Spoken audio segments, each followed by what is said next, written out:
Thule and Iram of the Pillars, the Atlantis of the North and the Atlantis of the Sands. Two civilizations separated by thousands of miles of ocean, mountain, and desert. One stood in the frozen reaches of the far north, a land whispered about by ancient Greek explorers, a kingdom at the very edge of the known world where the sun never set in summer and never rose in winter. The other rose from the endless sands of the Arabian Peninsula, a city of towering pillars and unimaginable wealth, built by a people who defied the heavens and were swallowed whole by the desert itself. Both were destroyed. Both vanished so completely that for centuries, scholars debated whether they had ever existed at all. Tonight, we pull back the curtain of time. We cross the frozen seas and the burning dunes. We trace the footsteps of explorers, archaeologists, mystics, and madmen who spent their lives searching for these lost kingdoms. This is the story of Thule and Iram of the Pillars, realms consumed by catastrophe, buried by the forces of nature, and some say, by the wrath of something far greater than nature itself. Please let us know in the comments where you are watching this history video and what time you are watching it. And be sure to subscribe to the channel for future videos. There is something in the human soul that refuses to let go of lost worlds. We are drawn to them the way moths circle flame. We cannot look away from the idea that somewhere, buried beneath ice or sand or sea, there are the ruins of civilizations that once stood as great as anything we have built, perhaps greater. And of all the lost civilizations that haunt our collective memory, two stand out not because they are the most famous, but because they are the most mysterious, the most elusive, and perhaps the most terrifying in what their destruction tells us about the fragility of everything we build. Thule, Iram of the Pillars. Say these names aloud and feel how ancient they are on the tongue. They carry the weight of millennia. They carry the silence of places that no longer exist, of peoples whose voices have been swallowed by time. They are not Atlantis. That story is familiar to nearly everyone who has ever opened a book of mythology. But Thule and Iram belong to a darker, stranger tradition. They are the lost worlds that the lost world of Atlantis itself seems to point toward, as if Plato's famous sunken island was merely the surface of something much deeper, much older, and much more disturbing. Let us begin where all great journeys begin, at the point of departure, the moment when a human being looked out at the unknown and decided to step forward into it. Chapter 1. The Voyage of Pytheas. The year was approximately 330 before the Common Era. The city of Massalia, what we know today as Marseille, on the southern coast of France, was one of the great trading ports of the ancient Mediterranean world. Founded by Greek colonists centuries earlier, it was a place where cultures collided and merged, where Phoenician merchants rubbed shoulders with Celtic traders, where the scent of olive oil and salted fish hung in the air, and where the endless blue of the Mediterranean stretched south toward Africa and east toward the ancient heartlands of civilization. In this city lived a man named Pytheas. He was a geographer, an astronomer, and an explorer, though in his time these were not separate professions. To understand the world, one had to see it. To see it, one had to sail into the unknown. And Pytheas was about to sail farther into the unknown than any Greek had ever gone before. What drove him? The historical record does not give us a clear answer. Some scholars believe he was motivated by commercial interests. The tin trade from the British Isles was enormously profitable, and Massalia's merchants wanted to find a sea route that bypassed the overland Phoenician monopoly. Others believe Pytheas was driven by pure intellectual curiosity, by the burning desire to know what lay beyond the edges of the maps that Greek geographers had drawn. Perhaps it was both. Perhaps the line between prophet and curiosity was as blurred in the ancient world as it is in ours. What we know is that Pytheas set sail from Massalia and headed west, through the Pillars of Hercules, the Strait of Gibraltar, and out into the Atlantic Ocean. This alone was a remarkable feat. The Atlantic was not the Mediterranean. It was vast, cold, unpredictable, and violent. The tides were enormous compared to what any Mediterranean sailor would have experienced. The weather changed without warning. The coastlines were unfamiliar, inhabited by peoples who spoke languages no Greek could understand. Pytheas sailed north. He followed the coast of what is now Spain, then France, then crossed the Channel to the British Isles. He explored Britain extensively, measuring the length of the island, noting the customs of its inhabitants, observing the tin mines of Cornwall. He recorded everything with the precision of a trained scientist, measuring the angle of the sun at various latitudes, calculating distances, making notes about climate and vegetation and the behavior of the tides. But Pytheas did not stop at Britain. He kept going north. And it is here that his journey crosses the boundary from history into legend. Pytheas claimed that after 6 days of sailing north from the northern tip of Britain, he reached a land that he called Thule.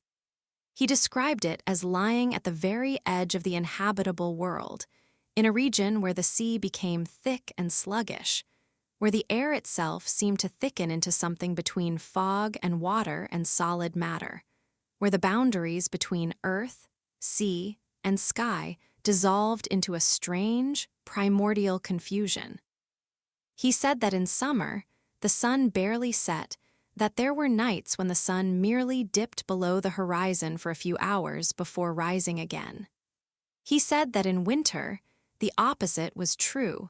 The sun vanished for weeks, and the land was plunged into perpetual darkness.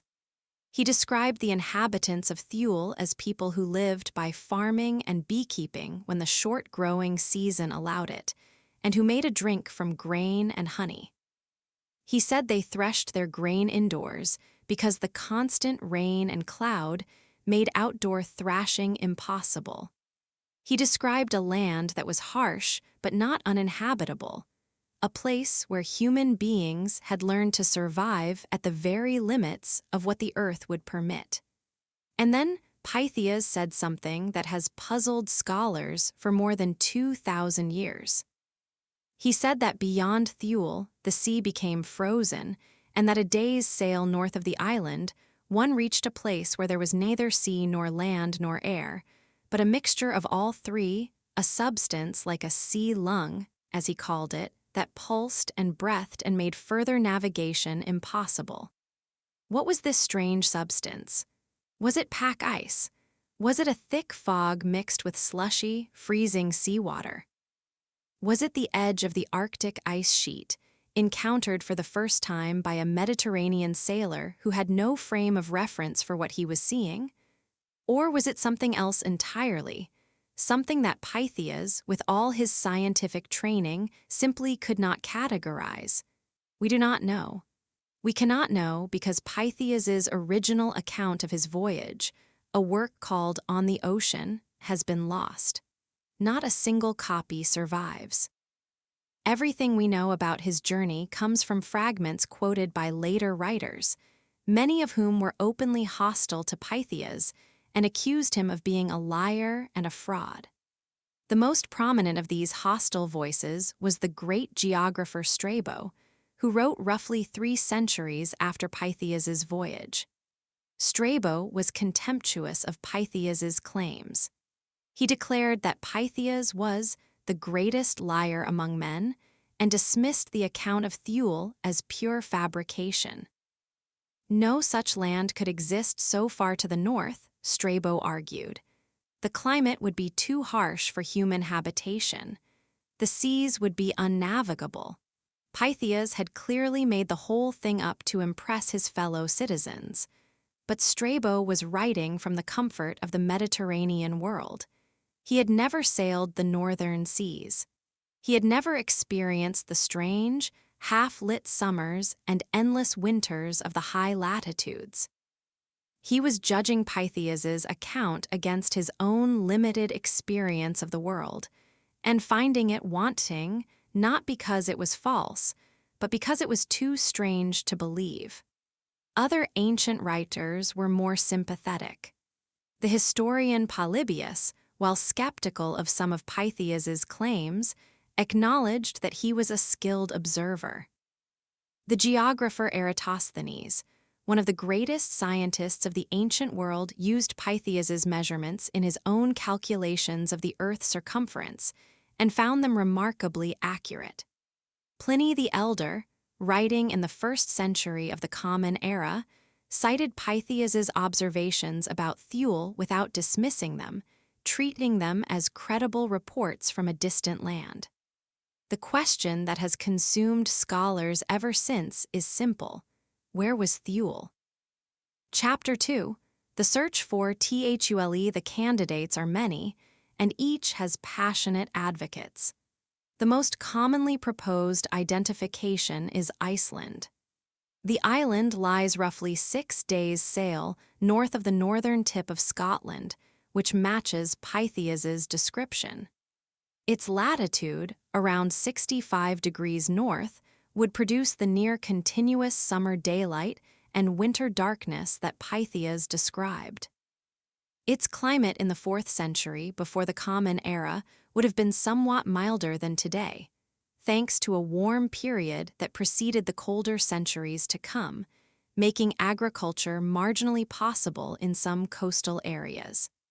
And the volcanic activity of Iceland could explain some of the stranger phenomena Pythias reported: the mixing of fire and ice, the strange atmospheric effects, the sense of being at the boundary between worlds. But there are problems with the Iceland identification. Pythias described the inhabitants of Thule as farmers who grew grain and kept bees. Iceland, even in its warmest periods, has never been a grain-growing region. The climate is simply too harsh, the growing season too short, the soil too thin and volcanic. Beekeeping in Iceland would have been all but impossible, and there is no archaeological evidence of human habitation in Iceland before the Norse settlers arrived in the 9th century of the Common Era, more than 1,000 years after Pythias's voyage.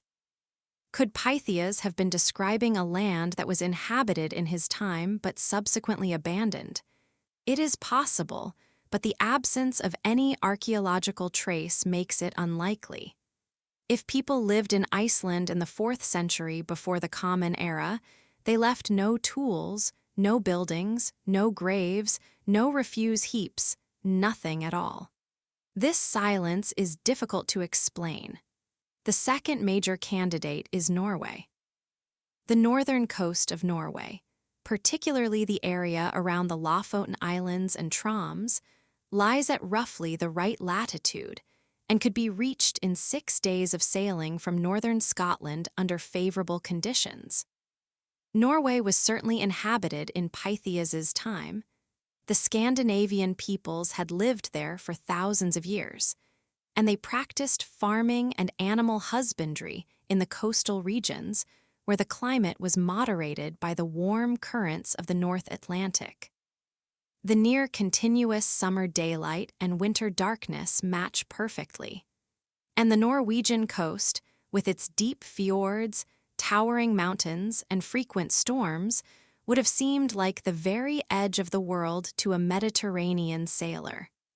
But Pythias described Thule as an island, not as part of a mainland coast. This is a significant objection. Though not a fatal one, Pythias may not have realized that the coast he was exploring was part of a larger landmass, especially if he only visited a small section of it. A third candidate is the Faroe Islands, a small archipelago lying roughly midway between Scotland and Iceland. The Faroes are at a latitude of about 62 degrees north, which would produce the extreme daylight and darkness patterns Pythias described. They are approximately 6 days' sail from northern Scotland. And unlike Iceland, there is some evidence, though contested, that the Faroes may have been inhabited before the Norse period, possibly by Irish monks or even by earlier peoples. The Faroes are windswept and treeless, but they support sheep farming and some limited agriculture, and they are surrounded by rich fishing grounds. A fourth candidate proposed by some scholars is the Shetland Islands, which lie much closer to Scotland. But the Shetlands are too close to match Pytheas's description of 6 days' sailing, and their latitude is not high enough to produce the extreme daylight phenomena he described. And then there is a fifth possibility, one that is more intriguing and more troubling than any of the others. What if Thule was not a specific place at all, but a concept? What if Pytheas was not describing a single island, but an entire region, the far north itself, the edge of the habitable world, the point beyond which human civilization could not extend? In the ancient Greek mind, the world was organized into zones of habitability. The Mediterranean was the center, the temperate zone where civilization flourished. To the south lay the torrid zone, a region of unbearable heat where the sun burned too close to the earth. To the north lay the frigid zone, where the cold made life impossible. Thule, in this reading, was not a place on a map but a boundary, the line where the known world ended and the unknown began. This interpretation has a certain elegance, but it does not account for the specific details Pytheas provided: the inhabitants, their farming practices, their drink made from grain and honey. These are not the details of an abstract concept. These are the observations of a man who went somewhere, saw something, and wrote it down. The truth is that we may never know where Thule was. The original text is lost. The ancient commentators who preserved fragments of it were often hostile witnesses with their own agendas. The archaeological record is silent. And the geography of the North Atlantic has changed significantly over the past 2.5 millennia. Coastlines have shifted, islands have eroded, sea levels have risen, and entire landscapes have been transformed by volcanic activity and glaciation. But the idea of Thule, the idea of a land at the very edge of the world, a place where the normal rules of nature begin to break down, where the sun behaves strangely, where the sea turns to something that is neither liquid nor solid. This idea has proven to be one of the most powerful and enduring in all of Western civilization, and it has led, over the centuries, to some very dark places indeed. Chapter 3, Ultimathule, the land beyond the edge. The Romans inherited the idea of Thule from the Greeks, and they transformed it. For the Romans, Thule became Ultima Thule, the farthest Thule, the most remote place in the world, the absolute limit of human knowledge and ambition. The phrase first appears in the works of the poet Virgil, who wrote in the 1st century before the Common Era. In his Georgics, Virgil imagines a future in which Rome's power extends to the very ends of the earth, and he writes of Ultima Thule as the final frontier, the last place that remains unconquered. The phrase caught the Roman imagination. It became a shorthand for everything that lay beyond the reach of civilization, not just geographically, but metaphysically. Ultima Thule was the place where the known gave way to the unknown, where order gave way to chaos, where the light of reason gave way to the darkness of mystery. It was simultaneously a real place, somewhere out there in the frozen north, and a symbol of humanity's eternal longing to know what lies beyond the horizon. The Roman geographer Pomponius Mela, writing in the 1st century of the Common Era, described Thule as the most remote of all known lands, lying in the far north beyond Britain. He noted that it experienced continuous daylight in summer and continuous darkness in winter, confirming the observations attributed to Pytheas.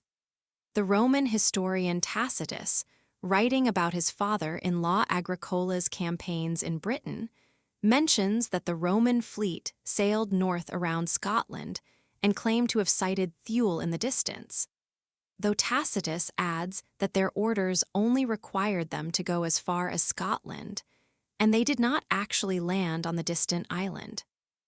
The Roman writer Solinus, in the 3rd century of the Common Era, added new details to the legend of Thule.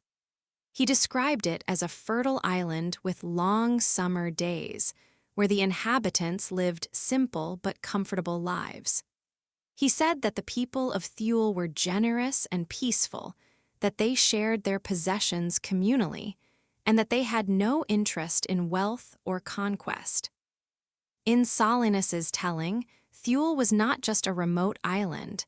It was a kind of utopia, a place where human beings lived in harmony with nature and with each other, uncorrupted by the greed and violence that plagued the civilized world. This utopian dimension of the Thule legend is crucial because it would shape the way the story was interpreted for centuries to come. Thule was not just a place, it was an ideal. It represented everything that civilization had lost: simplicity, harmony, innocence, a direct connection to the natural world. And like all ideals, it was as dangerous as it was beautiful. As the Roman Empire declined and fell, the knowledge of the classical world was preserved and transmitted by Christian monks in the monasteries of Ireland, Britain, and continental Europe. These monks were familiar with the writings of Pytheas, Strabo, Pliny, and the other ancient authors who had discussed Thule, and they incorporated the idea into their own geographical and theological frameworks. For the Christian scholars of the early medieval period, Thule was significant for a specific reason. It marked the edge of the world that God had created for human habitation. If Thule was the farthest north that human beings could live, then it represented the boundary of God's plan for humanity. Beyond Thule lay what? The frozen wastes of the Arctic, the abode of demons and monsters, the edge of the flat earth, where the ocean poured off into the void. Or perhaps, and this was the most tantalizing possibility, perhaps beyond Thule lay the earthly paradise, the Garden of Eden, which medieval theologians believed still existed somewhere in the world, hidden from sinful humanity by impassable barriers of ice, fire, or ocean. The Irish monks, in particular, were fascinated by the idea of lands beyond the Northern Sea. Ireland's monastic tradition produced a remarkable body of voyage literature, stories of monks who set sail into the Atlantic in search of the promised land of the saints, a paradisiacal island somewhere in the Western or Northern Ocean. The most famous of these is the Navigatio Sancti Brendani, the Voyage of St. Brendan, which tells the story of a 6th-century Irish monk who sailed the Atlantic for 7 years, visiting a series of miraculous islands before finally reaching the promised land.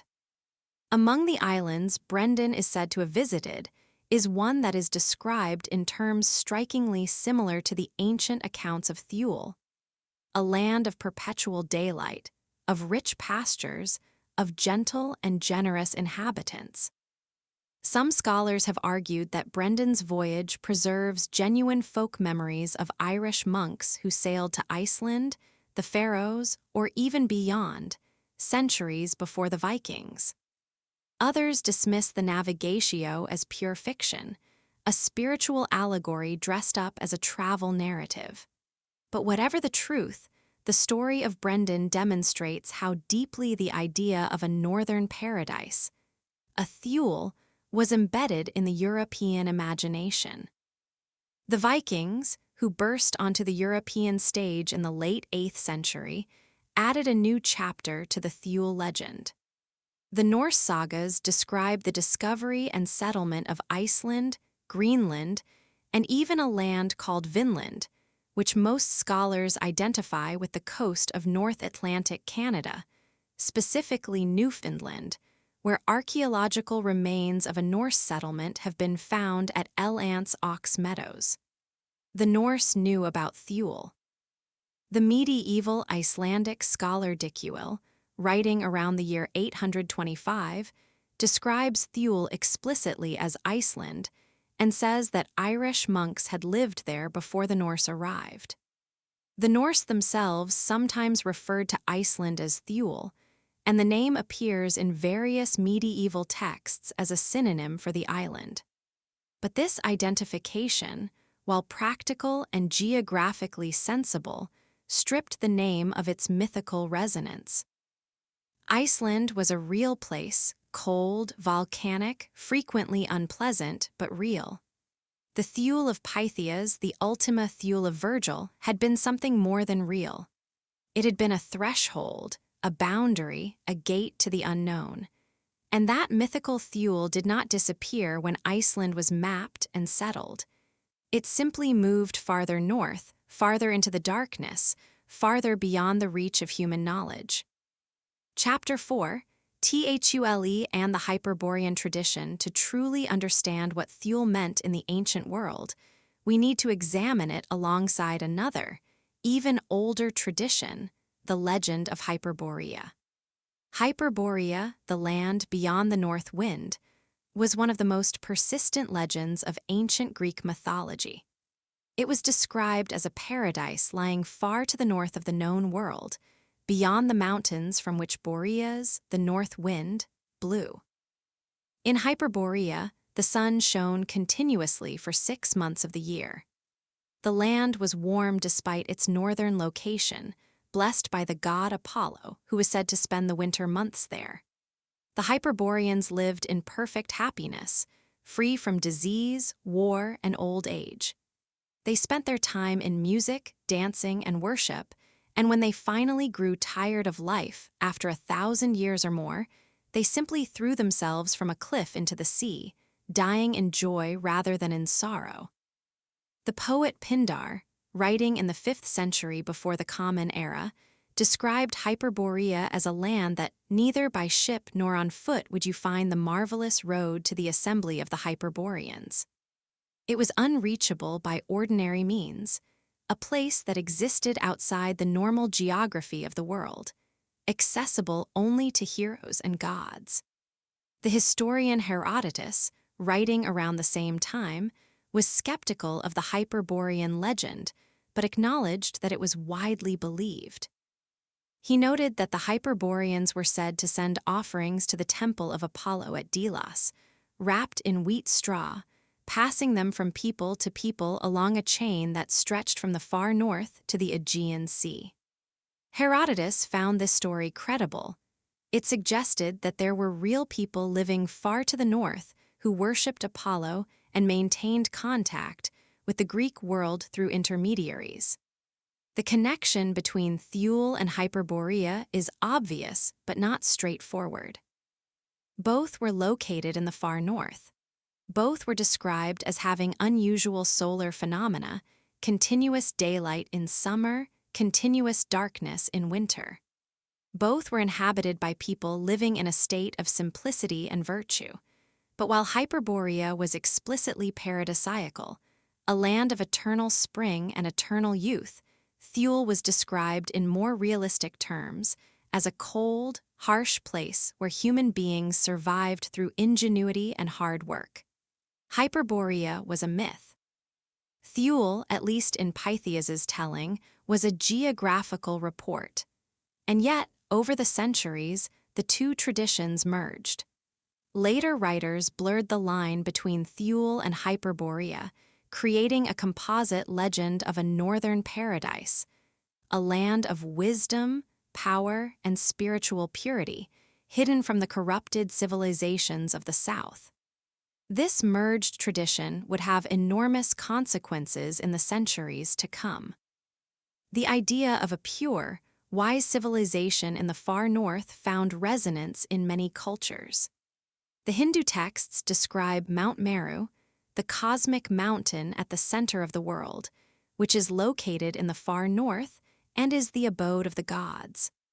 The Zoroastrian texts describe Aryanum Vija, the original homeland of the Aryan peoples, which some scholars have located in the northern regions of Central Asia.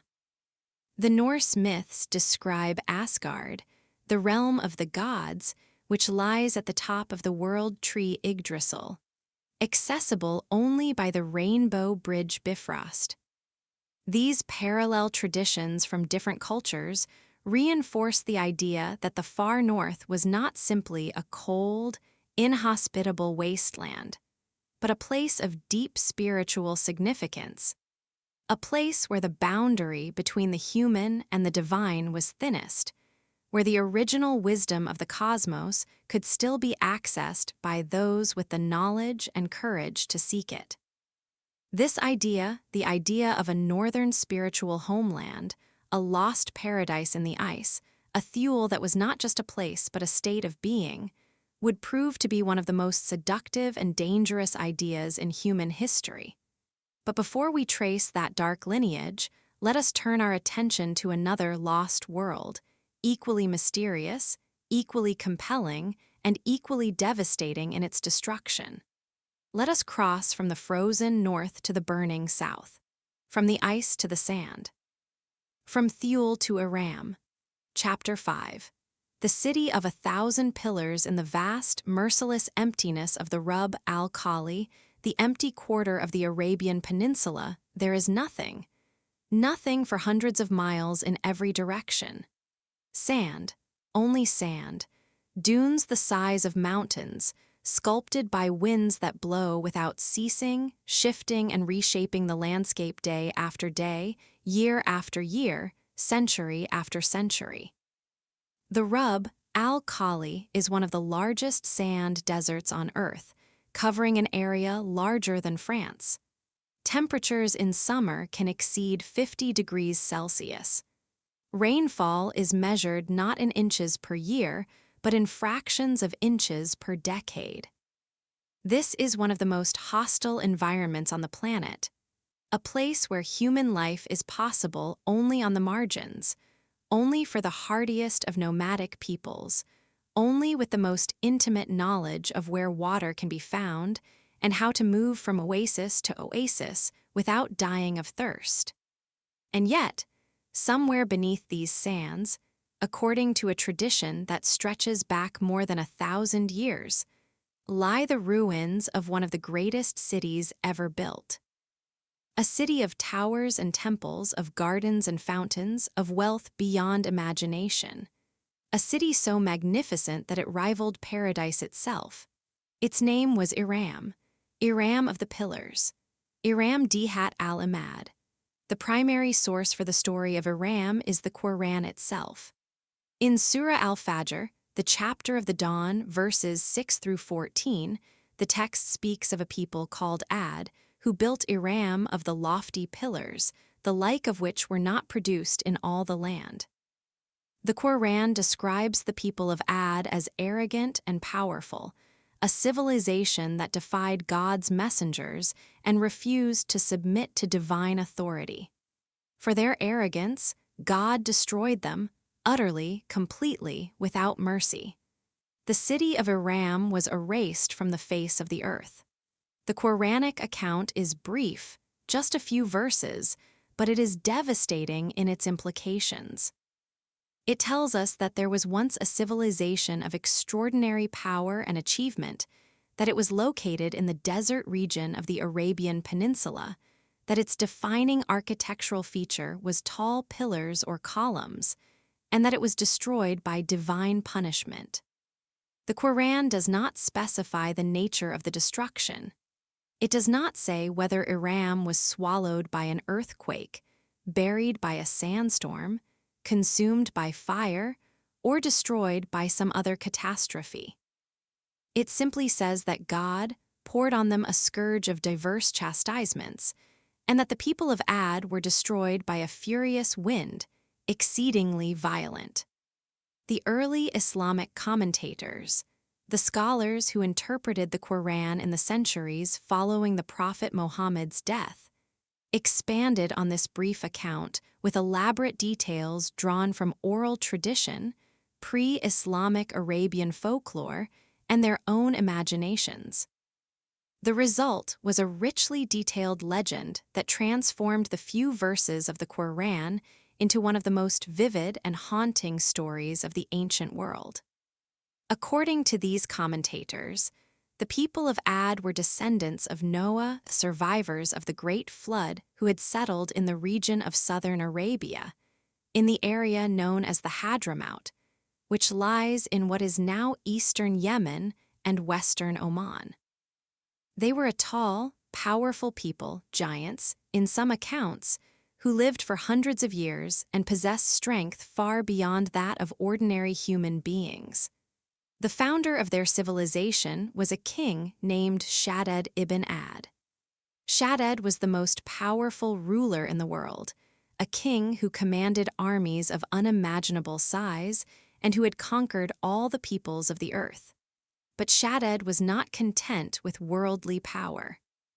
He was consumed by a single, overwhelming ambition: to build a paradise on earth, a city so beautiful, so perfect, so magnificent that it would rival the paradise that God had promised to the righteous in the afterlife.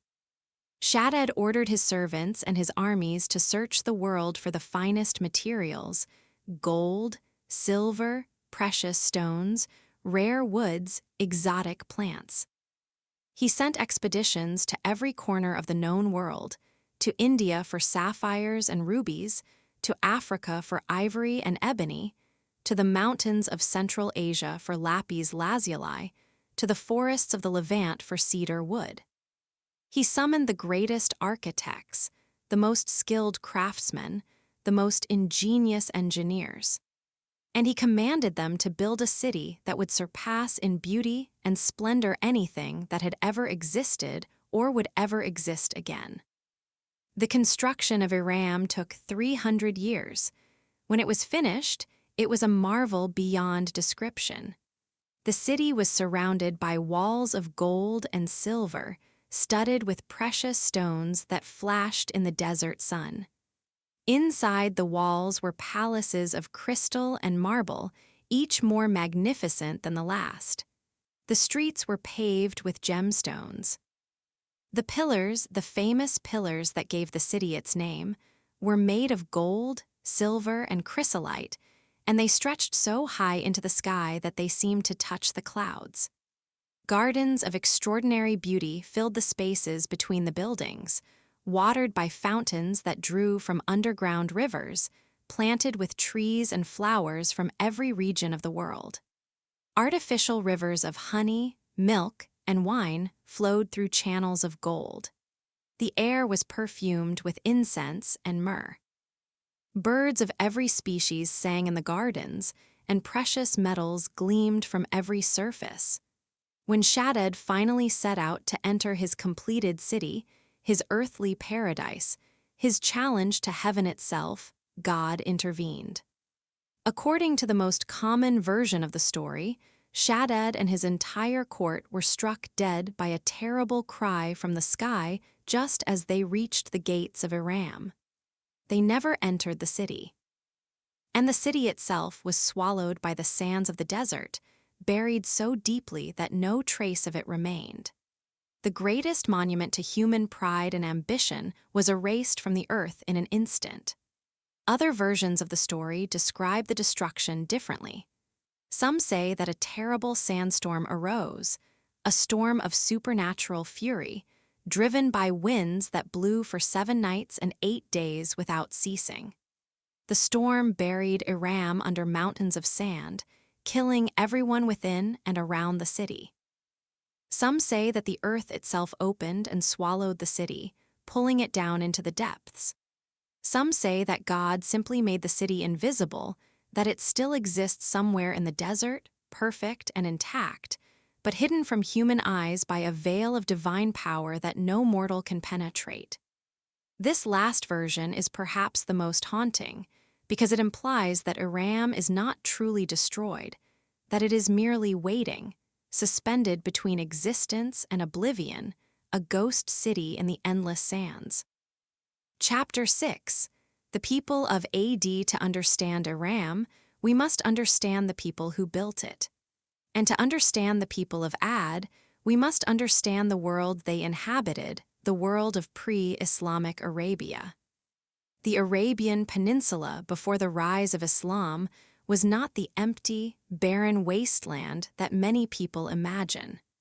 It was, in fact, a region of considerable cultural and economic complexity.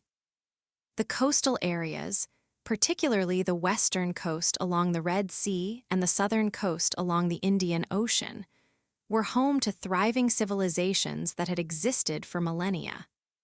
The ancient kingdoms of Saba, Sheba, Man, Kataban, and Hadramaut in what is now Yemen were wealthy, sophisticated societies that controlled the enormously profitable incense trade. The trade in frankincense and myrrh, which were among the most valuable commodities in the ancient world. Frankincense and myrrh were essential to the religious practices of the ancient Mediterranean civilizations. The Egyptians used them in embalming. The Greeks and Romans burned them in their temples. The Babylonians and Assyrians consumed them in vast quantities. And all of this incense came from a very limited geographical area, the southern coast of Arabia and the Horn of Africa. The trees that produced frankincense and myrrh grew only in these regions, and the peoples who controlled their harvest and trade grew fabulously wealthy. The incense trade route ran from the production areas of southern Arabia northward through the Hijaz, the western coast of Arabia, to the markets of the Mediterranean world. Along this route, a series of trading cities grew up, each one profiting from the passage of caravans laden with precious resins. The city of Petra, carved into the red sandstone cliffs of what is now southern Jordan, was one of these trading cities. So were Mecca and Medina, which were important commercial centers long before they became holy cities of Islam. The people of Ad, in the Islamic tradition, are associated with this world, the world of southern Arabian civilization, of the incense trade, of wealthy cities rising from the desert. They are described as inhabiting the region of Al-Akaf, the sand dunes, which is generally identified with the eastern Hadramaut, the area where the sands of the Rub al-Khali meet the mountains of southern Arabia. This is precisely the region where frankincense trees grow and where ancient trading cities are known to have existed. The Quran mentions the people of Ad in multiple chapters, always as a cautionary tale.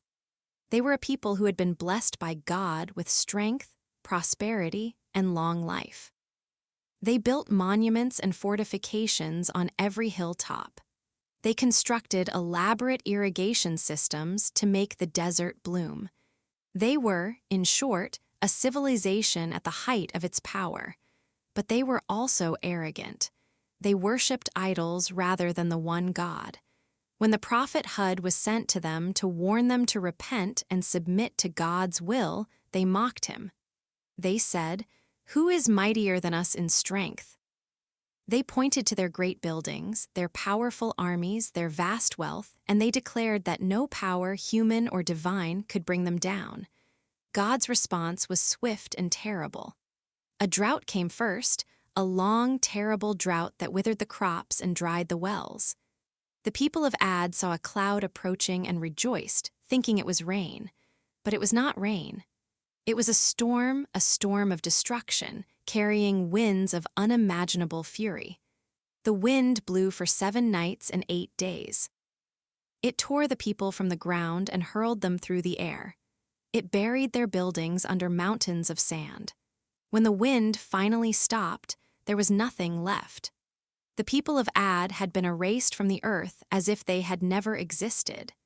This is the Quranic narrative, and it has been told and retold in the Islamic world for more than 1,400 years.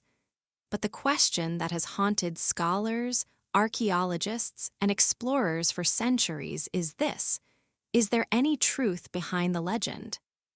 Was there a real people of Ad? Was there a real city of Iram? And if so, where is it? Chapter 7. The search for Iram, the search for Iram of the Pillars, has been one of the great quests of modern archaeology, and one of its greatest frustrations. The first European to take the legend seriously as a potential guide to real archaeological remains was the British explorer Bertram Thomas.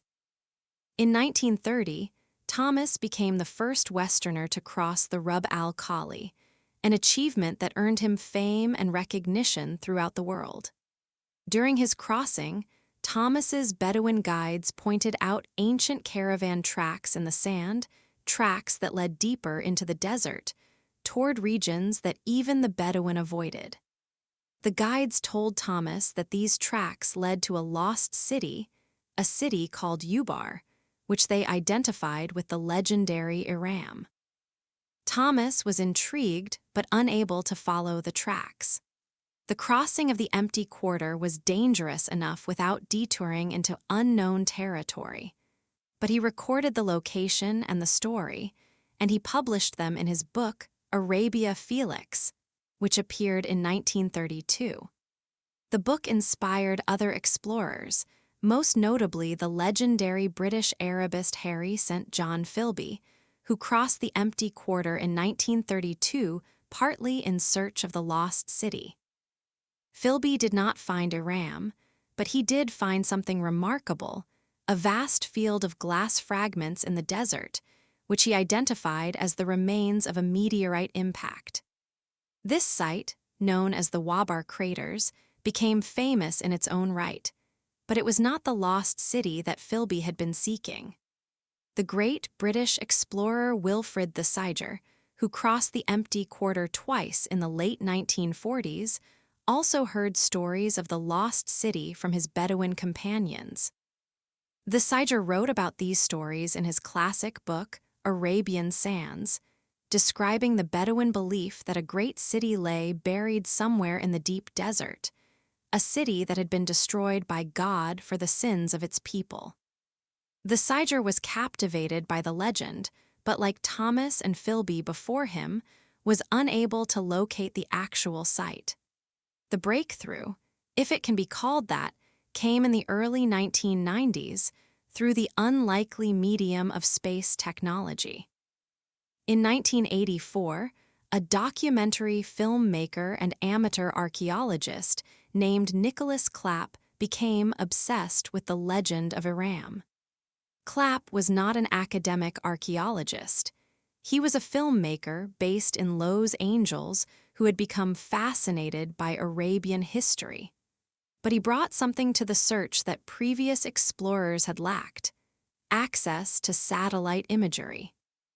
Clapp persuaded NASA and the Jet Propulsion Laboratory to share images of the Rub al-Khali, region taken by the Space Shuttle Challenger's synthetic aperture radar system.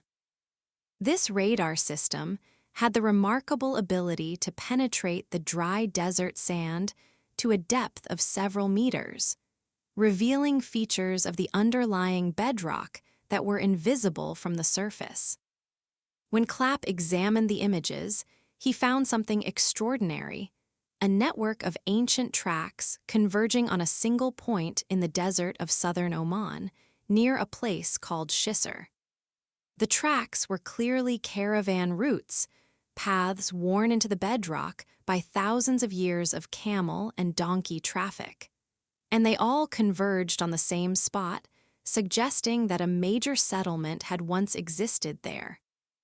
In 1991 and 1992, Clapp organized expeditions to the site, working with the archaeologist Juris Zarins of Southwest Missouri State University, the adventurer Ranulph Fiennes, and a team of researchers from Oman's Ministry of Heritage. What they found at Shisr was tantalizing: the remains of a fortified settlement that had collapsed into a massive limestone sinkhole. The settlement dated to the period between roughly 2800 before the Common Era and about 300 of the Common Era, a span of more than 3,000 years. It had clearly been an important waypoint on the ancient incense trade route, a place where caravans stopped to water their camels at a natural spring before continuing their journey north. The site was modest in size, nothing like the magnificent city of gold and crystal described in the Islamic legends. But it showed signs of significant wealth and long habitation.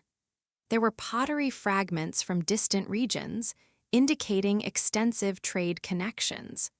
There were remains of fortification walls and towers, and, most intriguingly, the settlement had been destroyed by a dramatic natural event: the collapse of the underlying limestone cave system, which had swallowed the center of the city into a sinkhole.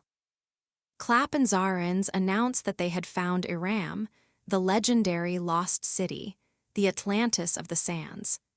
The announcement made headlines around the world. Here, it seemed, was proof that the ancient legends were based on reality, that there had been a wealthy trading city in the desert that had been swallowed by the earth, just as the legends described.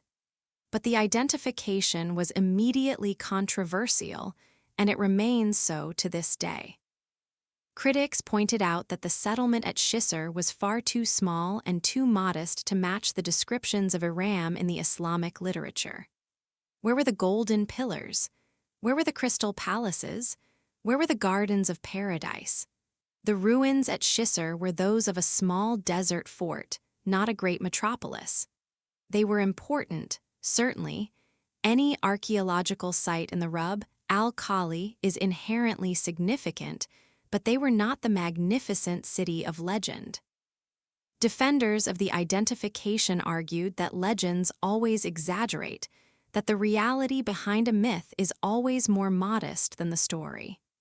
The core elements were there: a wealthy city in the deep desert, destroyed by a sudden catastrophe that swallowed it into the earth. The golden pillars and crystal palaces were embellishments added by later storytellers, not historical details. Other scholars proposed different identifications entirely. Some argued that Iram was not a city at all but a tribe, that Iram of the Pillars referred not to a city with pillars but to the tribe of Iram, which was known for its tent pillars. In the nomadic culture of ancient Arabia, a tribe's tent pillars were symbols of its power and prestige. The taller and more numerous the pillars, the greater the tribe. The pillars of Iram in this reading were not architectural features but metaphors for the tribe's strength and pride. Still others argued that Iram should be sought not in the deep desert at all, but in the more habitable regions of southern Arabia, perhaps in the Hadramaut Valley, where the remains of several impressive ancient cities have been found. The ancient city of Shabwa, the capital of the Kingdom of Hadramaut, is one candidate. So is the city of Marib, the capital of the Kingdom of Saba, which was famous for its enormous dam, one of the engineering marvels of the ancient world, whose collapse in the 6th century of the Common Era caused a catastrophic flood that devastated the region and is mentioned in the Quran as an example of divine punishment. The debate continues. No consensus has been reached. The sands of the Rub al-Khali keep their secrets well. Chapter 8: The Incense Trade and the Wealth of Arabia, to understand why a city like Iram could have existed, and why its destruction would have been so catastrophic. We need to understand the economics of the ancient incense trade. Frankincense and myrrh are resins produced by trees of the genus Boswellia and Commiphora, respectively. These trees grow only in a narrow band of territory along the southern coast of Arabia and the northeastern coast of Africa, in what is now Oman, Yemen, Somalia, and Eritrea. The resins are harvested by making shallow cuts in the bark of the tree and allowing the sap to bleed out and harden into small, translucent lumps that can be burned as incense. In the ancient world, incense was not a luxury. It was a necessity. It was essential to religious worship in virtually every culture of the ancient Near East and Mediterranean. The Egyptians burned enormous quantities of frankincense and myrrh in their temples and used both resins in the mummification process. The Mesopotamian civilizations, Sumeria, Babylonia, Assyria, consumed incense in their temple rituals. The Greeks burned it in their sanctuaries. The Romans used it lavishly in both religious and secular contexts, at funerals, at festivals, in private homes. The demand for incense was insatiable, and the supply was strictly limited. This made the incense trade one of the most profitable commercial enterprises in the ancient world. The peoples who controlled the production and transport of frankincense and myrrh became fabulously wealthy, in relative terms, as the oil-producing nations of the modern Persian Gulf. The main trade route ran from the frankincense-producing regions of southern Oman and eastern Yemen northward through the Hadramaut Valley, then along the western coast of Arabia, the Hijaz, to the markets of Gaza, Damascus, and the Mediterranean. The journey covered roughly 2,000 miles and took about 65 days by camel caravan. Along the route, a string of trading cities grew up, each one taxing the caravans and providing services, water, food, fodder for the camels, security against bandits. The wealth generated by this trade was staggering. The Greek historian Herodotus, writing in the 5th century before the Common Era, described Arabia as a land of extraordinary riches, where the very air was perfumed with frankincense and myrrh. The Roman historian Pliny the Elder, writing in the 1st century of the Common Era, estimated that Rome alone spent 50 million sesterces per year on Arabian incense, a sum equivalent to the entire annual budget of a major Roman province. This wealth transformed southern Arabia. The kingdoms of Saba, Man, Kataban, and Hadramaut built impressive cities with monumental temples, elaborate irrigation systems, and extensive agricultural terraces. The famous dam at Marib, built by the Sabaeans, was one of the largest and most sophisticated hydraulic structures in the ancient world, irrigating a vast area of farmland in what is now one of the driest regions on Earth. But the incense trade was also precarious. It depended on the maintenance of the caravan routes, which required political stability and cooperation between the many tribes and kingdoms along the way. It depended on the continued demand for incense in the Mediterranean world, which was vulnerable to economic disruptions, religious changes, and shifts in cultural fashion. And it depended on the water sources along the route, the wells and springs that kept the camels alive during the long journey through the desert.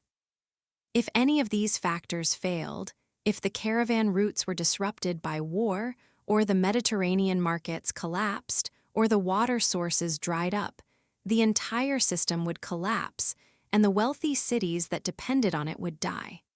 This is exactly what happened. Chapter 9.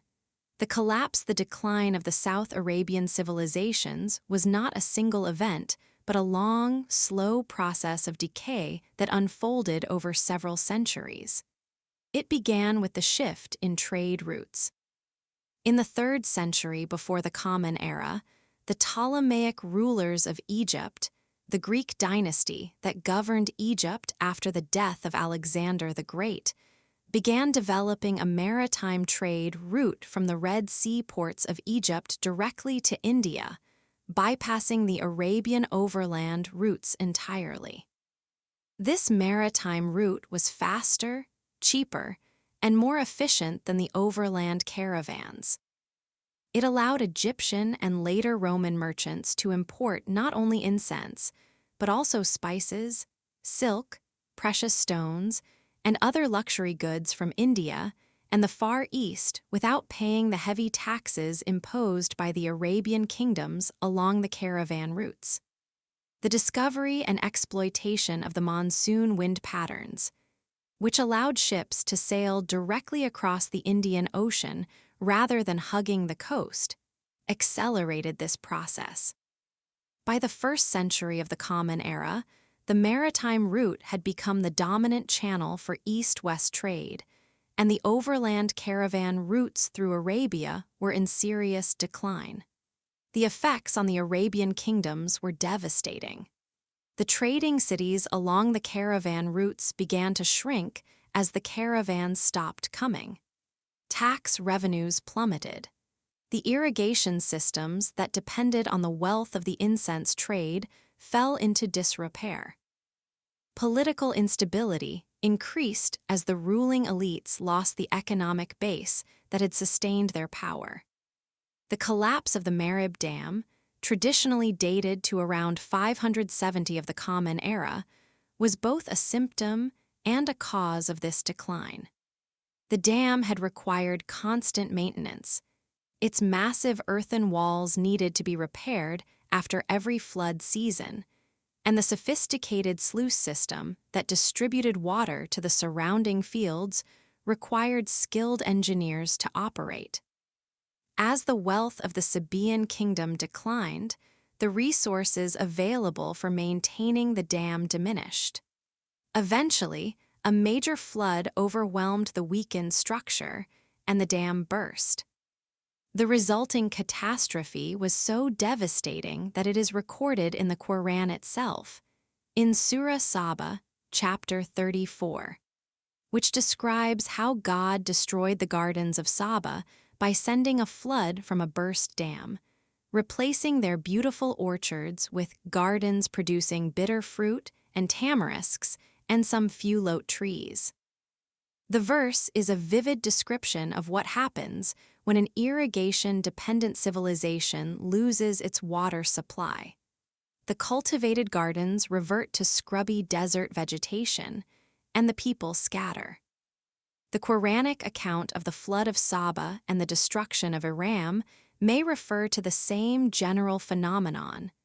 The collapse of the South Arabian civilizations, seen from different angles and at different points in the timeline. The people of Ad and their city of Iram may represent an earlier phase of this collapse, perhaps dating to the end of the Bronze Age around 1200 before the Common Era, when many civilizations across the Near East experienced catastrophic decline. Or they may represent a folk memory of an even earlier disaster, a climate change event that turned a once fertile region into desert, burying the cities of a vanished civilization under the expanding sands of the Rub al-Khali. This last possibility is perhaps the most intriguing, because there is solid geological evidence that the Rub al-Khali was not always a desert. During the early and middle Holocene, roughly 10,000 to 5,000 years ago, the Arabian Peninsula received significantly more rainfall than it does today. The Rub al-Khali was not a sand desert but a savanna, dotted with lakes and rivers, supporting populations of animals and human beings. Archaeological surveys of the desert fringes have found stone tools, pottery, and other artifacts dating to this wetter period, indicating that people lived in areas that are now completely uninhabitable. The transition from a wetter to a drier climate was gradual but ultimately catastrophic. As the monsoon patterns shifted and rainfall decreased, the lakes dried up, the rivers stopped flowing, the vegetation died, and the sand advanced.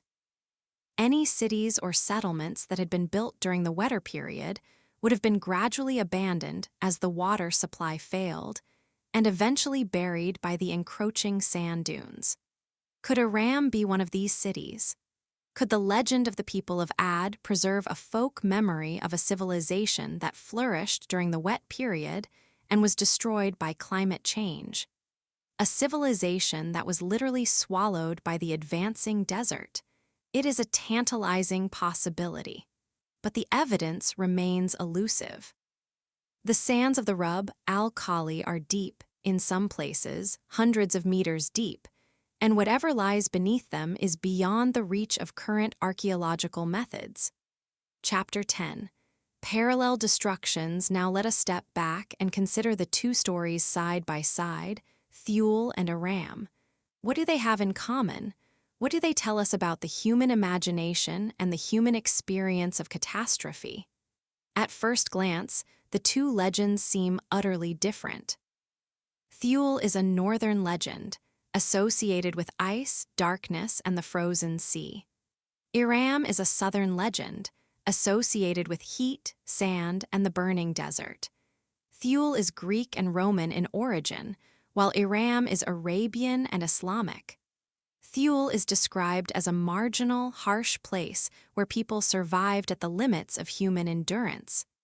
Iram is described as a place of extraordinary wealth and luxury, where people lived in almost obscene abundance. But beneath these surface differences, there are deep structural similarities that reveal something fundamental about how human beings understand and process the destruction of civilizations. Both Thule and Iram are located at the edges of the known world. They are not central places. They are peripheral, remote, difficult to reach. This is significant because it places them in a liminal zone, a border region between the known and the unknown, the civilized and the wild, the human and the divine.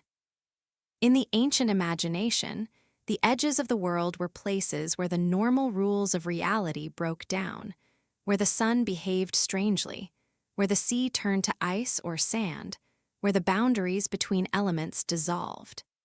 These are the places where gods intervene, where miracles happen, where civilizations rise to impossible heights and fall to impossible depths.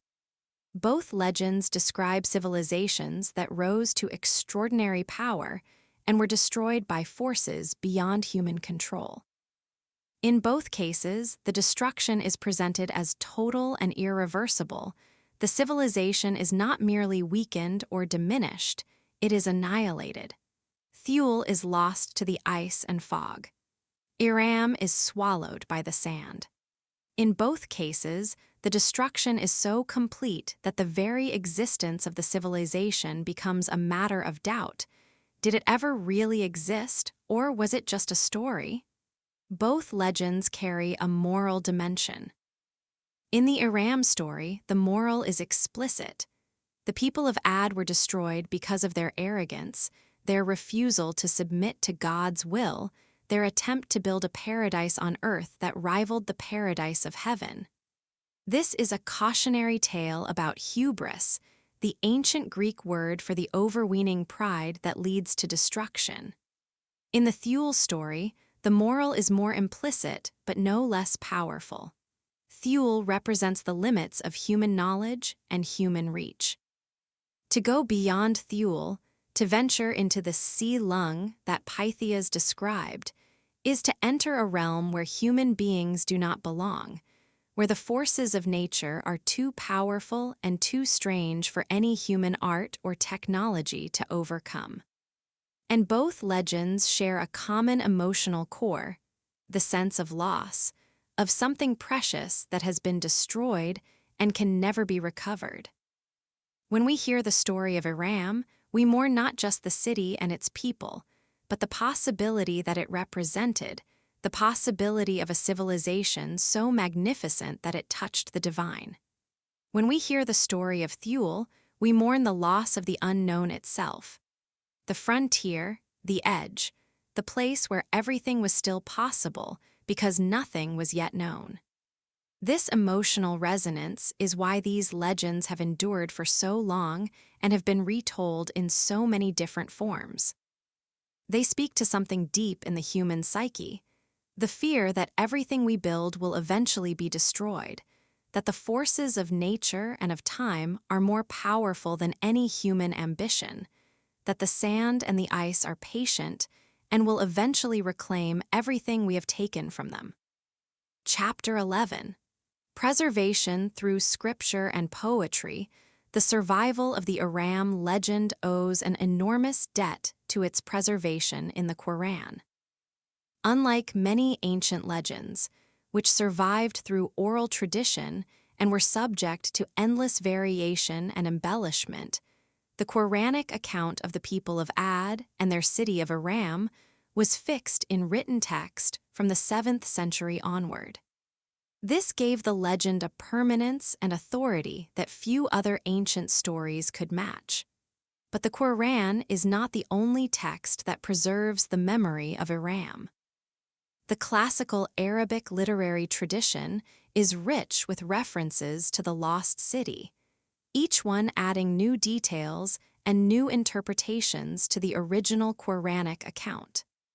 The great Arab geographer Yaqut al-Hamawi, writing in the 13th century, included an entry on Iram in his monumental geographical dictionary, the Mujam al-Buldan.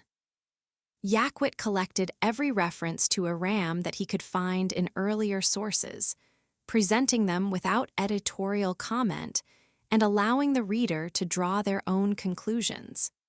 His entry is a treasure trove of variant traditions, some describing Iram as a city in Yemen, others locating it in the Rub al-Khali, still others placing it in Damascus or even in the mythical land of the Jinn.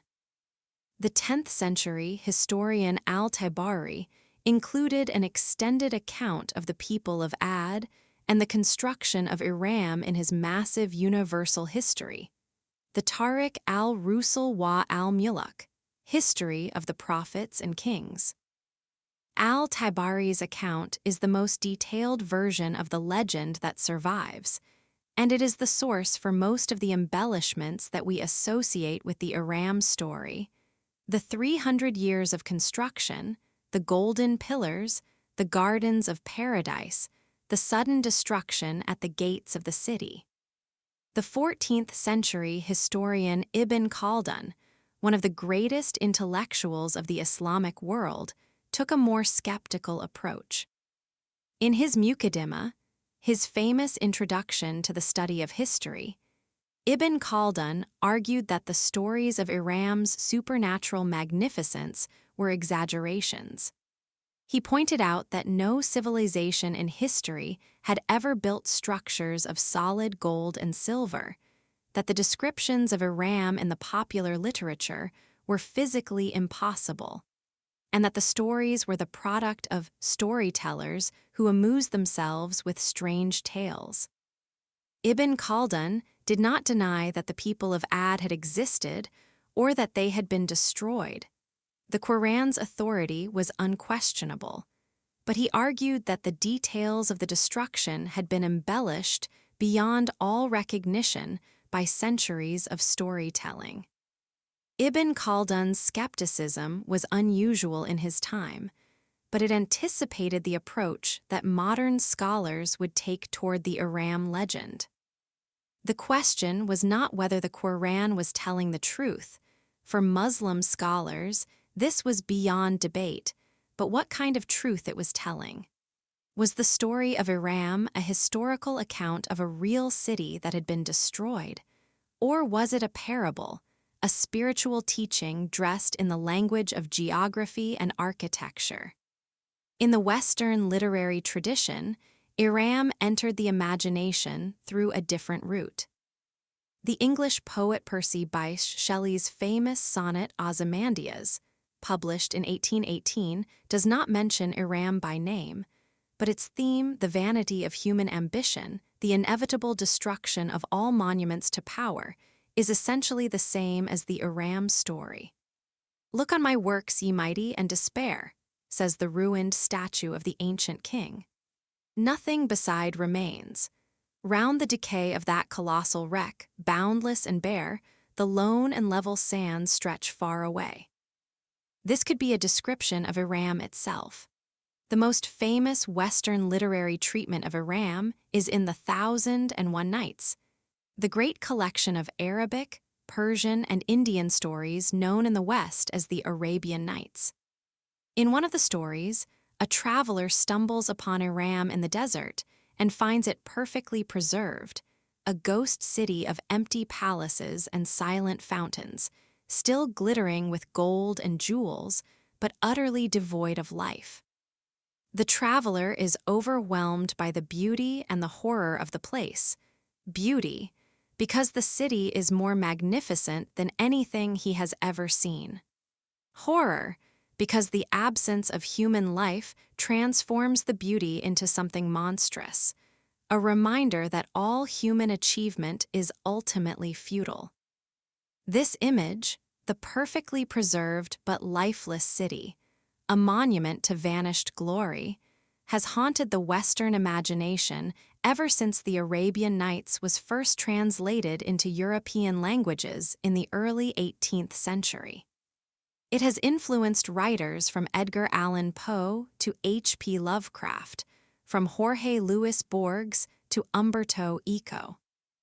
It is one of the most powerful images in all of world literature, the image of a civilization frozen in the moment of its death, neither alive nor truly dead, but suspended in eternal, silent reproach. The Thule legend, meanwhile, was preserved primarily through the texts of classical antiquity. Unlike Iram, which had the Quran to anchor it and give it permanent textual authority, Thule survived through a more fragile chain of transmission. Pytheas's original text was lost, and the legend survived only in fragments quoted by later authors, many of whom were hostile to Pytheas and dismissive of his claims. But Thule had something that Iram lacked, a poetic name that captured the imagination of poets and writers across the centuries. Ultima Thule, the phrase coined by Virgil, became one of the most evocative expressions in the Western literary canon. It was used by writers from Seneca to Goethe, from Edgar Allan Poe to Rudyard Kipling. It appeared in novels, poems, operas, and philosophical treatises. It became a shorthand for the absolute limit of human ambition and human knowledge, the point beyond which there was nothing, or perhaps everything. Chapter 12. The Archaeological Evidence. What lies beneath? Let us return now to the physical evidence, or the lack thereof. The search for Thule has been, in many ways, a search for absence. We are looking for a place that may or may not have existed, described by a man whose account has been lost, in a region of the world where the landscape has been radically altered by climate change, glaciation, and volcanic activity over the past 2.5 millennia. The archaeological evidence is, to put it generously, sparse. If Thule was Iceland, then we would expect to find evidence of pre-Norse habitation, tools, structures, burials, middens, anything that would indicate human presence before the 9th century of the Common Era. So far, no such evidence has been found. There are occasional claims, a Roman coin found in Iceland in 1905, for example, but these are generally attributed to later introduction by Norse settlers or to natural processes of dispersal, rather than to pre-Norse contact. If Thule was Norway, then the question becomes not whether it was inhabited. Norway has been inhabited for at least 12,000 years, but whether Pytheas actually visited the Norwegian coast. The archaeological evidence for contact between the Mediterranean world and Scandinavia in the 4th century before the Common Era is limited, but not non-existent.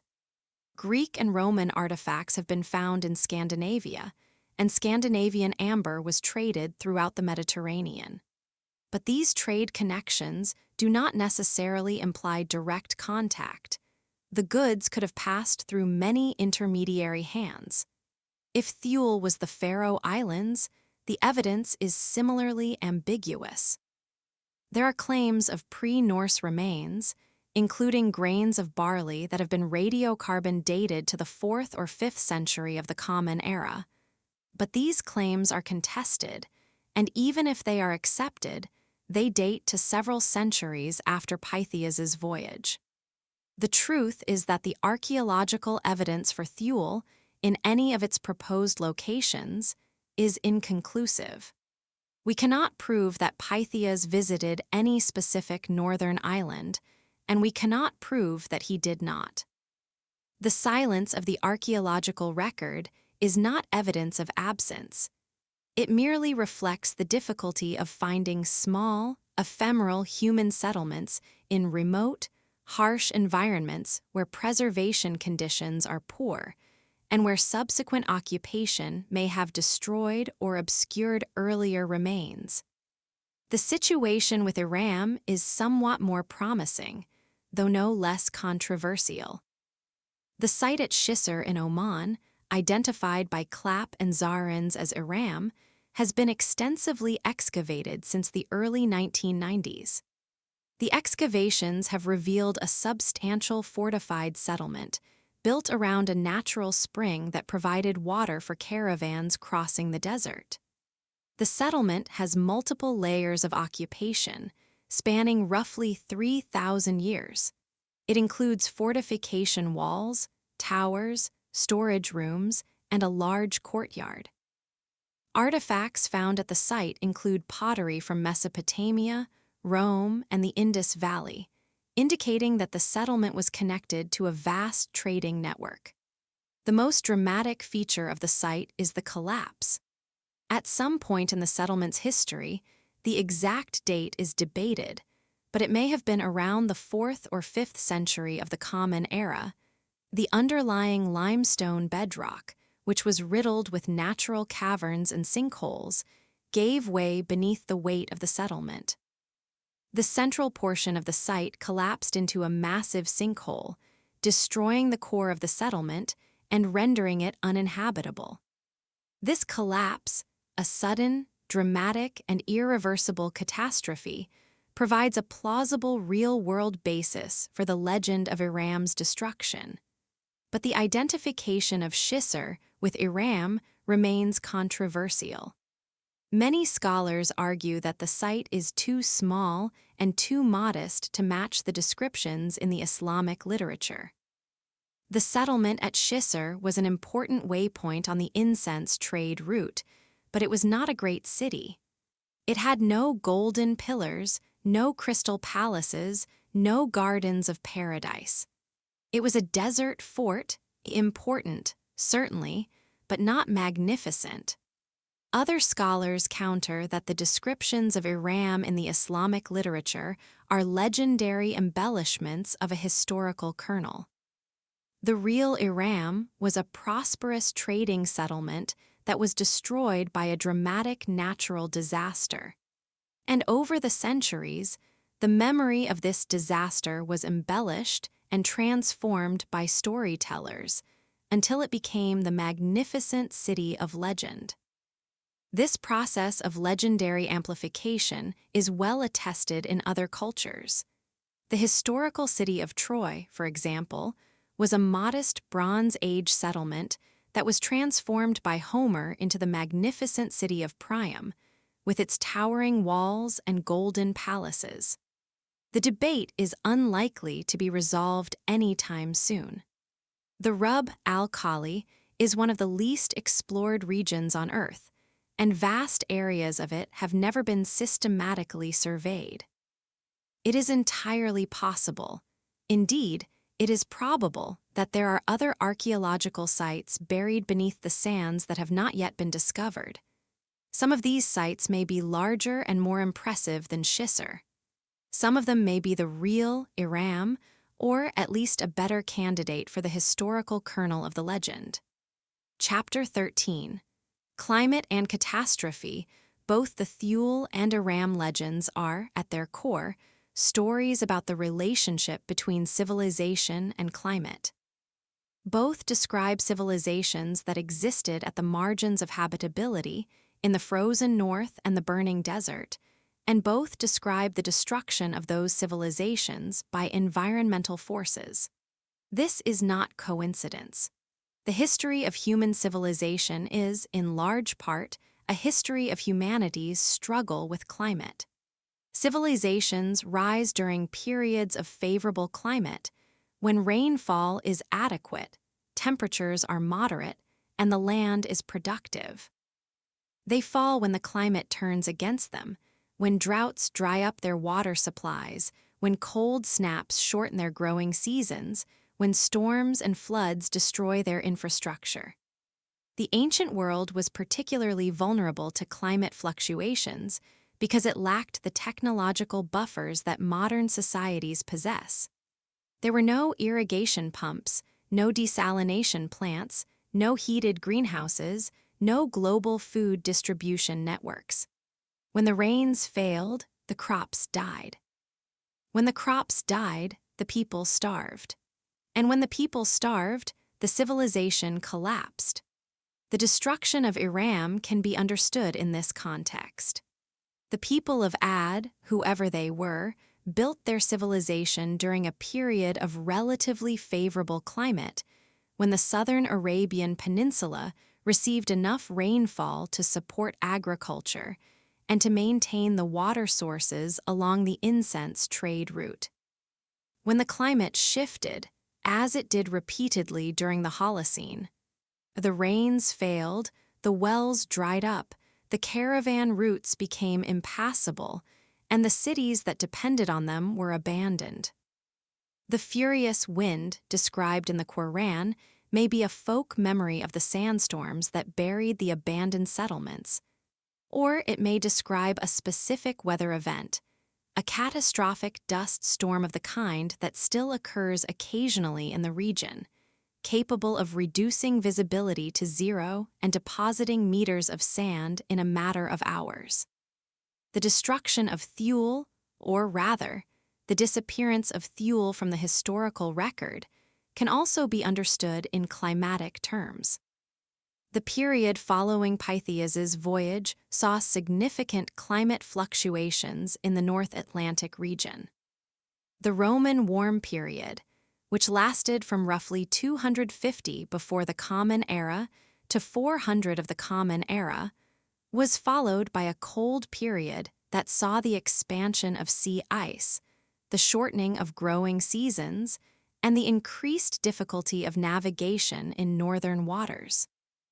Any marginal settlement that had existed in the far north during the warmer period would have been severely stressed and possibly abandoned during the cold period that followed. The sea lung that Pytheas described, the strange mixture of sea, ice, and fog that made further navigation impossible, may have been an early manifestation of the expanding ice cover that would eventually make the northern seas largely impassable until the Viking Age. Climate change is not the only possible explanation for the destruction of these civilizations, but it is the most parsimonious, the explanation that requires the fewest additional assumptions.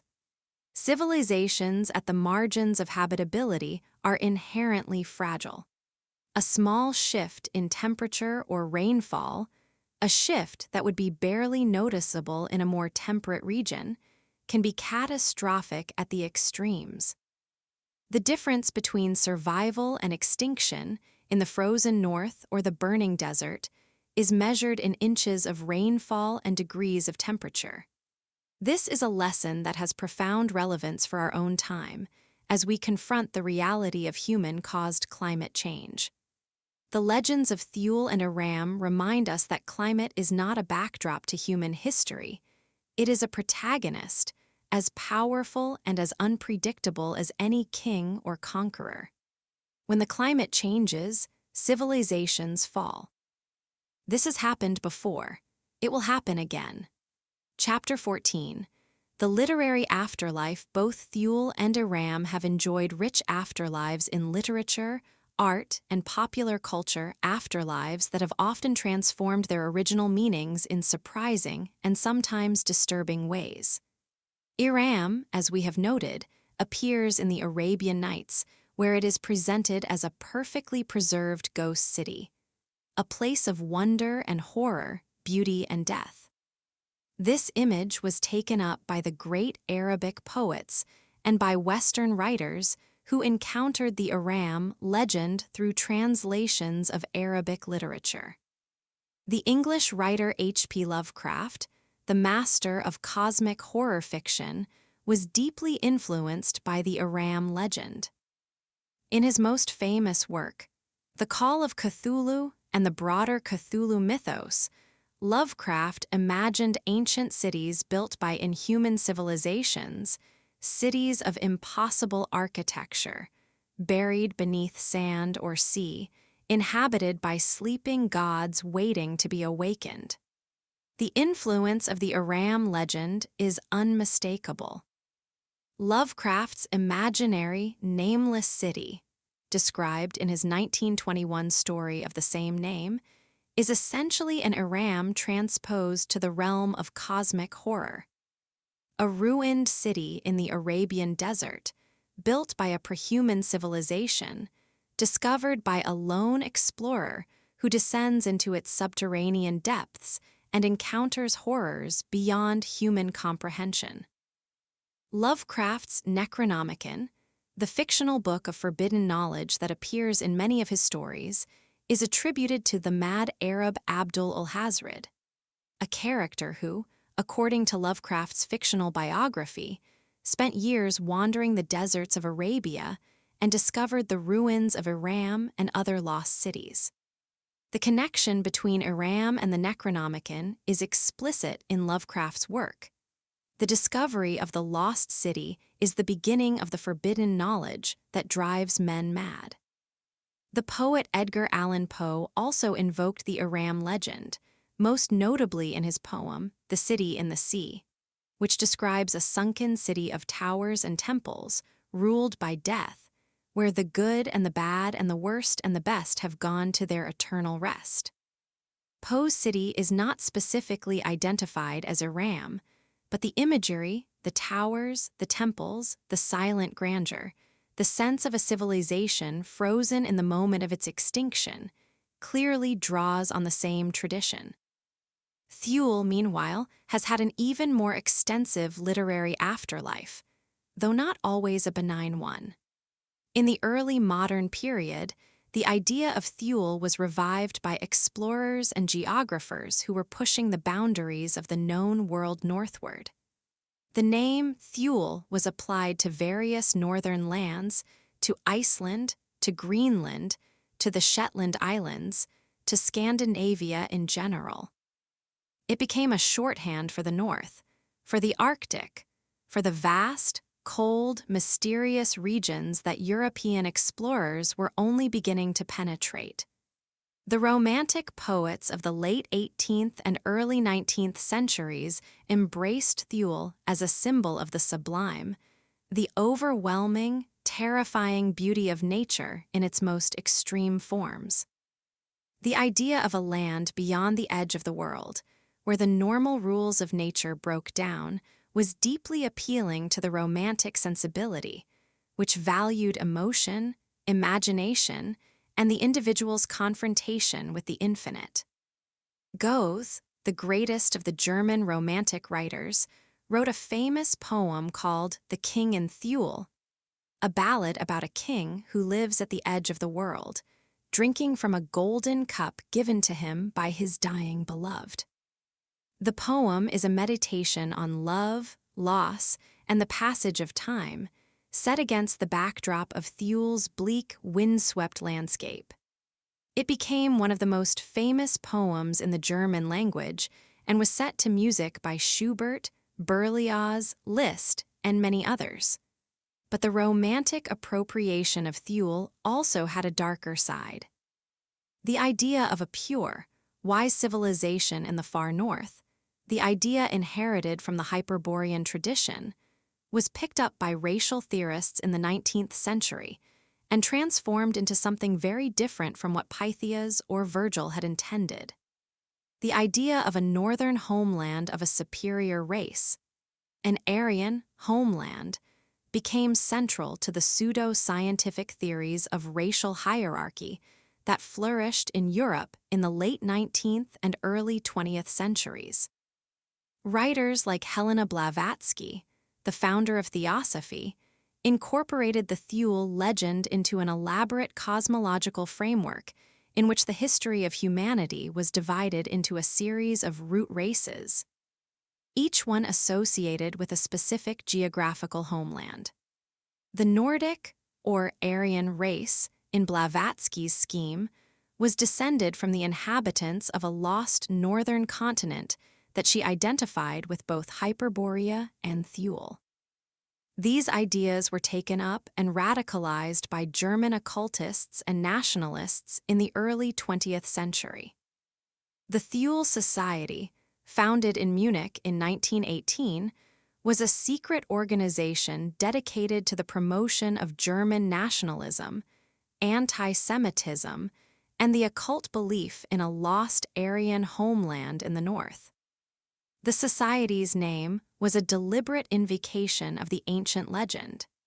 Its founders believed that the German people were the descendants of a master race that had originated in Thule, and that Germany's destiny was to reclaim the power and glory of this lost civilization. This is not the place for a detailed history of the Thule Society and its connections to the rise of National Socialism in Germany. That is a story that has been told many times elsewhere.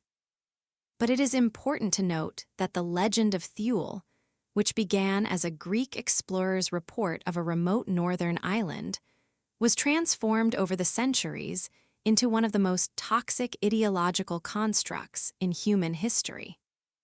The story of Thule's dark 20th century afterlife is a cautionary tale about the power of legends, about how ancient stories can be stripped of their original context and meaning and repurposed to serve modern political agendas. The same warning applies to the Iram legend, though its political exploitation has been less extreme.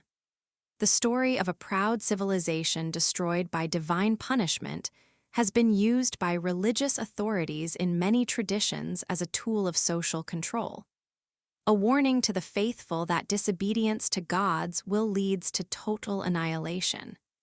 This is a legitimate reading of the Quranic text, but it can also be used to justify authoritarian power, to silence dissent, and to frighten people into submission. Chapter 15. The desert and the ice, natural forces of erasure. There is a particular kind of terror in the way both Thule and Iram were destroyed, or more precisely in the way they were erased. They were not merely defeated, like Carthage or Troy. They were not merely abandoned, like Angkor Wat or Machu Picchu. They were consumed, swallowed by the very landscape that had sustained them. Iram was swallowed by the sand. The desert rose up and buried it, as if the earth itself was reclaiming what had been taken from it. The image of a city disappearing beneath the dunes is one of the most powerful in all of mythology, because it speaks to a fear that is deeper than the fear of war or plague or famine, the fear of being forgotten, of being erased from existence, of leaving no trace behind. Sand is a patient destroyer. It does not shatter walls or burn buildings. It simply accumulates, grain by grain, dune by dune, year by year, century by century, until everything is buried. A city swallowed by sand does not look destroyed. From the air, there is simply nothing there. No ruins, no rubble, no broken columns, just sand, an absence where something used to be. This is what makes the idea of Iram so haunting. The city is not destroyed in the conventional sense, it is hidden. It still exists, perhaps, somewhere beneath the dunes, perfectly preserved in the dry desert air, waiting to be uncovered. This is not just a legend, it is a geological reality. The dry climate of the Rub al-Khali is an extraordinary preservative. Artifacts buried in desert sand can survive for millennia in near-perfect condition. If Iram exists, if there is a real city buried beneath the sands of the empty quarter, it may be in a state of preservation that would astonish even the most optimistic archaeologist. Thule, conversely, was consumed by ice. The northern seas froze over, the glaciers advanced, the short summer growing seasons became shorter still, and whatever civilization had existed at the edge of the Arctic was pushed back, diminished, and ultimately extinguished. Ice is even more thorough than sand as a destroyer of evidence. It grinds, it scrapes, it polishes, it crushes. A glacier moving over a human settlement will reduce it to dust, leaving no trace behind. The coastal erosion caused by storms and rising sea levels in the North Atlantic has destroyed countless archaeological sites, washing them into the ocean and scattering their remains across the seabed. If Thule existed, if there was a real settlement at the extreme northern limit of human habitation in the 4th century before the Common Era, its remains may have been destroyed beyond any hope of recovery. The ice and the sea have had 2,500 years to do their work, and they are ruthless editors of the archaeological record. This contrast, the preserving sand and the destroying ice, gives the two legends very different emotional textures. Iram is a legend of hope as well as despair, hope that the city still exists, that it can be found, that its treasures can be recovered. Thule is a legend of pure loss, whatever was there is gone, and nothing can bring it back. And yet, paradoxically, it is Thule that has proven more enduring in the Western imagination. The idea of a lost northern civilization, a land of wisdom and power, destroyed by the forces of nature, waiting to be rediscovered, has a hold on the European psyche that the Iram legend, for all its vividness and beauty, has never quite matched. This may be because Europe looks north, toward its own ancestral past, and sees in Thule a reflection of its own origins. Or it may be because the idea of loss, of something gone forever, is ultimately more compelling than the idea of something merely hidden. We have now reached the midpoint of our journey. We have traced the legends of Thule and Iram from their origins in ancient exploration and scripture, through their transformation by medieval scholars and Renaissance poets, to their modern archaeological investigation and their exploitation by political ideologies. We have examined the geographical, climatic, and economic factors that may have given rise to these legends. We have considered the archaeological evidence, such as it is, for the historical reality behind the myths. But we have only scratched the surface. In Part 2, we will go deeper. We will examine the specific archaeological discoveries that have been made in both the Arctic regions and the deserts of Arabia. We will trace the networks of trade, religion, and culture that connected these remote regions to the great civilizations of the ancient world. We will explore the esoteric and occult traditions that grew up around the Thule legend and the spiritual dimensions of the Iram story. We will consider what modern science, satellite imagery, ground-penetrating radar, climate modeling, genetic analysis can tell us about these lost worlds. And we will ask the ultimate question: what do these legends mean for us today as we confront the possibility that our own civilization may be as fragile as those that came before? The sand and the ice are patient. They have swallowed civilizations before. They will swallow civilizations again. The only question is whether we will learn from the stories of those who came before us, or whether we, too, will become a legend whispered about by those who come after, a cautionary tale about the price of pride and the impermanence of all human achievement. Now, in Part 2, we go deeper. We descend into the earth itself, into the limestone sinkholes of Oman and the glacial moraines of the North Atlantic. We examine the trade routes that connected these remote places to the great civilizations of the ancient world. We confront the esoteric and occult traditions that transformed the Thule legend into something monstrous. We explore the spiritual dimensions of the Iram story and the profound theological questions it raises. We follow the satellites and the radar systems that are peeling back the layers of sand and ice to reveal what lies beneath. And finally, we ask the question that matters most, the question that these legends, across all the centuries and all the miles that separate them, have been asking us all along. What does it mean when a civilization dies? Chapter 16. The frankincense roads, arteries of an ancient world. To understand the world that gave birth to Iram, we must walk the roads that sustained it. Not metaphorical roads, actual roads, worn into the bedrock of the Arabian Peninsula by thousands of years of camel caravans, carrying the most precious commodity of the ancient world across some of the harshest terrain on Earth.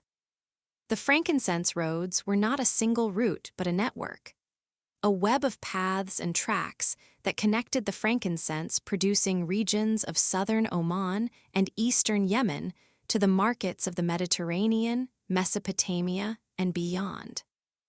The main trunk route ran roughly north-south from the Dhofar coast of Oman, where the finest frankincense trees grew in the monsoon-fed valleys, through the Hadramaut, across the fringes of the Rub al-Khali, through the Hijaz, and finally to the ports of Gaza and the markets of Damascus, Jerusalem, and Alexandria. But there were also eastern branches that connected to the Persian Gulf, and from there to Mesopotamia and the Indus Valley. There were western branches that crossed the Red Sea to the Horn of Africa, where myrrh and other resins were harvested. And there were local feeder routes that connected individual frankincense groves to the main caravan staging points. At each junction, at each water source, at each point where routes crossed or merged, a settlement grew up. Some of these settlements were tiny, a few huts around a well, a watchtower to guard against bandits. Others were substantial towns, with markets, temples, warehouses, and fortifications. And a few were genuine cities, wealthy, powerful, cosmopolitan centers where goods and ideas from across the known world converged. Shabwa, the capital of the ancient kingdom of Hadramaut, was one such city. Located in the Hadramaut Valley of eastern Yemen, Shabwa was the primary collection point for frankincense harvested in the Dhofar region. Caravans arrived from the east laden with raw resin, which was weighed, taxed, sorted by quality, and repacked for the journey north. The wealth that flowed through Shabwa was extraordinary. The city was described by ancient writers as one of the richest places in the world, its temples overflowing with offerings of gold, incense, and precious stones. Timna, the capital of the kingdom of Kataban, was another major trading center. Located further west in the Hadramaut, Timna controlled a crucial section of the frankincense route and extracted heavy tolls from the caravans that passed through. Archaeological excavations at Timna have revealed impressive temples, a sophisticated water management system, and extensive evidence of long-distance trade, pottery from the Mediterranean, beads from India, metalwork from Mesopotamia. And then there was Marib, the capital of the kingdom of Saba, the biblical Sheba. Marib was perhaps the most impressive of all the South Arabian cities, not because of its frankincense trade, though it profited handsomely from the caravans, but because of its dam. The Great Dam of Marib was one of the engineering marvels of the ancient world. Built across the Wadi Dana, it captured the seasonal floodwaters and distributed them through a sophisticated system of sluices and channels to irrigate a vast area of farmland. At its peak, the dam supported a population of perhaps 50,000 people in an area that receives less than 4 inches of rainfall per year. The dam at Marib was not built in a single effort. It was the product of centuries of continuous construction, repair, and improvement, dating back to at least the 8th century before the Common Era. Its maintenance required a stable government, a skilled workforce, and a steady supply of materials and resources. As long as the Sabaean state remained strong and prosperous, the dam functioned. When the state weakened, the dam crumbled. These cities, Shabwa, Timna, Marib, and others like them, were the real-world analogues of the legendary Iram. They were wealthy, powerful, architecturally impressive, and they depended for their survival on a delicate balance of trade, climate, and political stability. When that balance was disturbed, they fell. And when they fell, they left behind ruins that were gradually covered by sand and forgotten by all but the Bedouin tribes who wandered the surrounding deserts. The question that haunts the Iram legend is whether there was another city, one that we have not yet found, that surpassed all of these in wealth and power. A city that stood at the heart of the Frankincense trade network, at the crossroads of the most important caravan routes, in a location that gave it control over the entire system. A city so wealthy that it could build pillars of gold and gardens of paradise. A city so powerful that its destruction required divine intervention. The site at Shisr, identified by Clapp and Zarins as Iram, was a waypoint on the Frankincense route, an important one, to be sure, but not the heart of the system.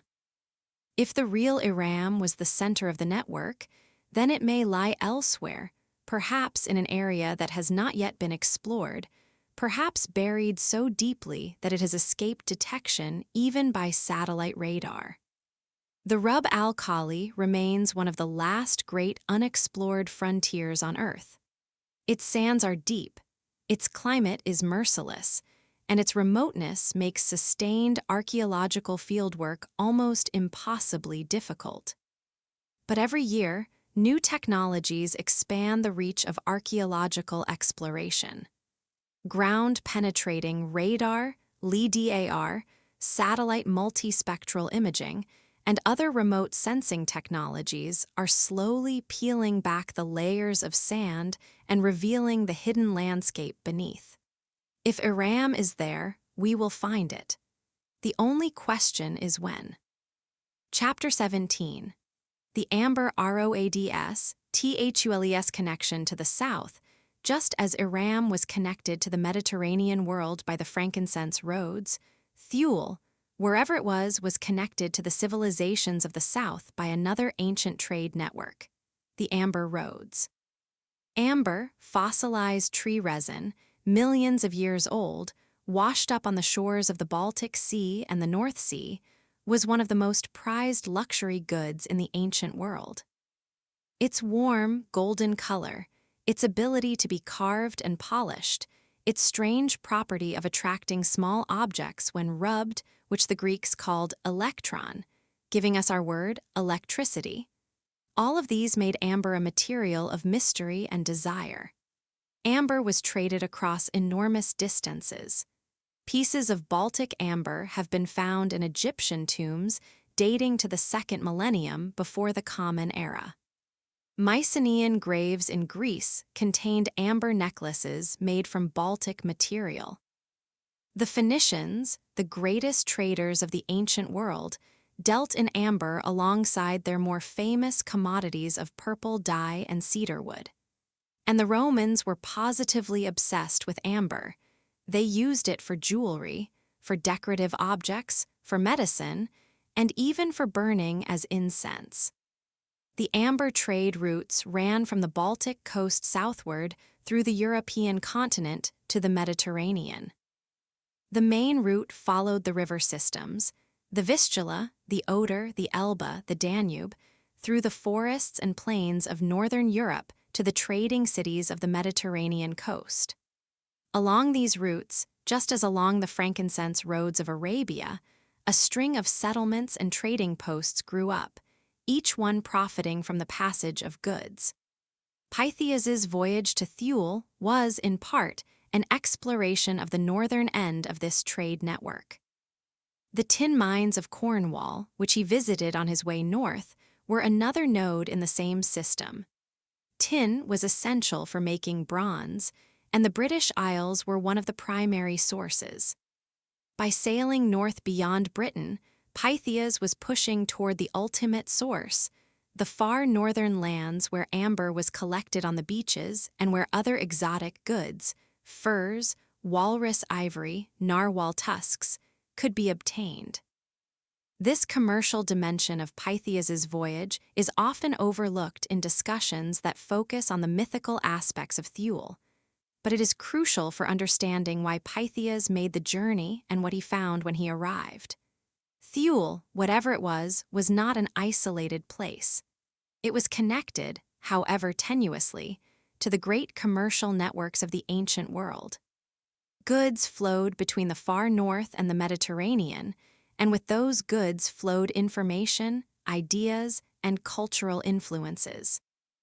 The Amber Roads also help explain why the Thule legend resonated so powerfully in the ancient Mediterranean world. The people of Greece and Rome knew that the North existed. They had tangible proof. They held amber in their hands, amber that had come from distant, cold, mysterious lands far beyond the horizon. They knew that people lived in those lands, people who harvested this strange golden resin from the shores of icy seas. And they wondered, what else was up there? What other wonders and terrors lay hidden in the frozen north? Pytheas went to find out, and what he found, or what he said he found, became one of the most enduring legends in Western civilization. Chapter 18.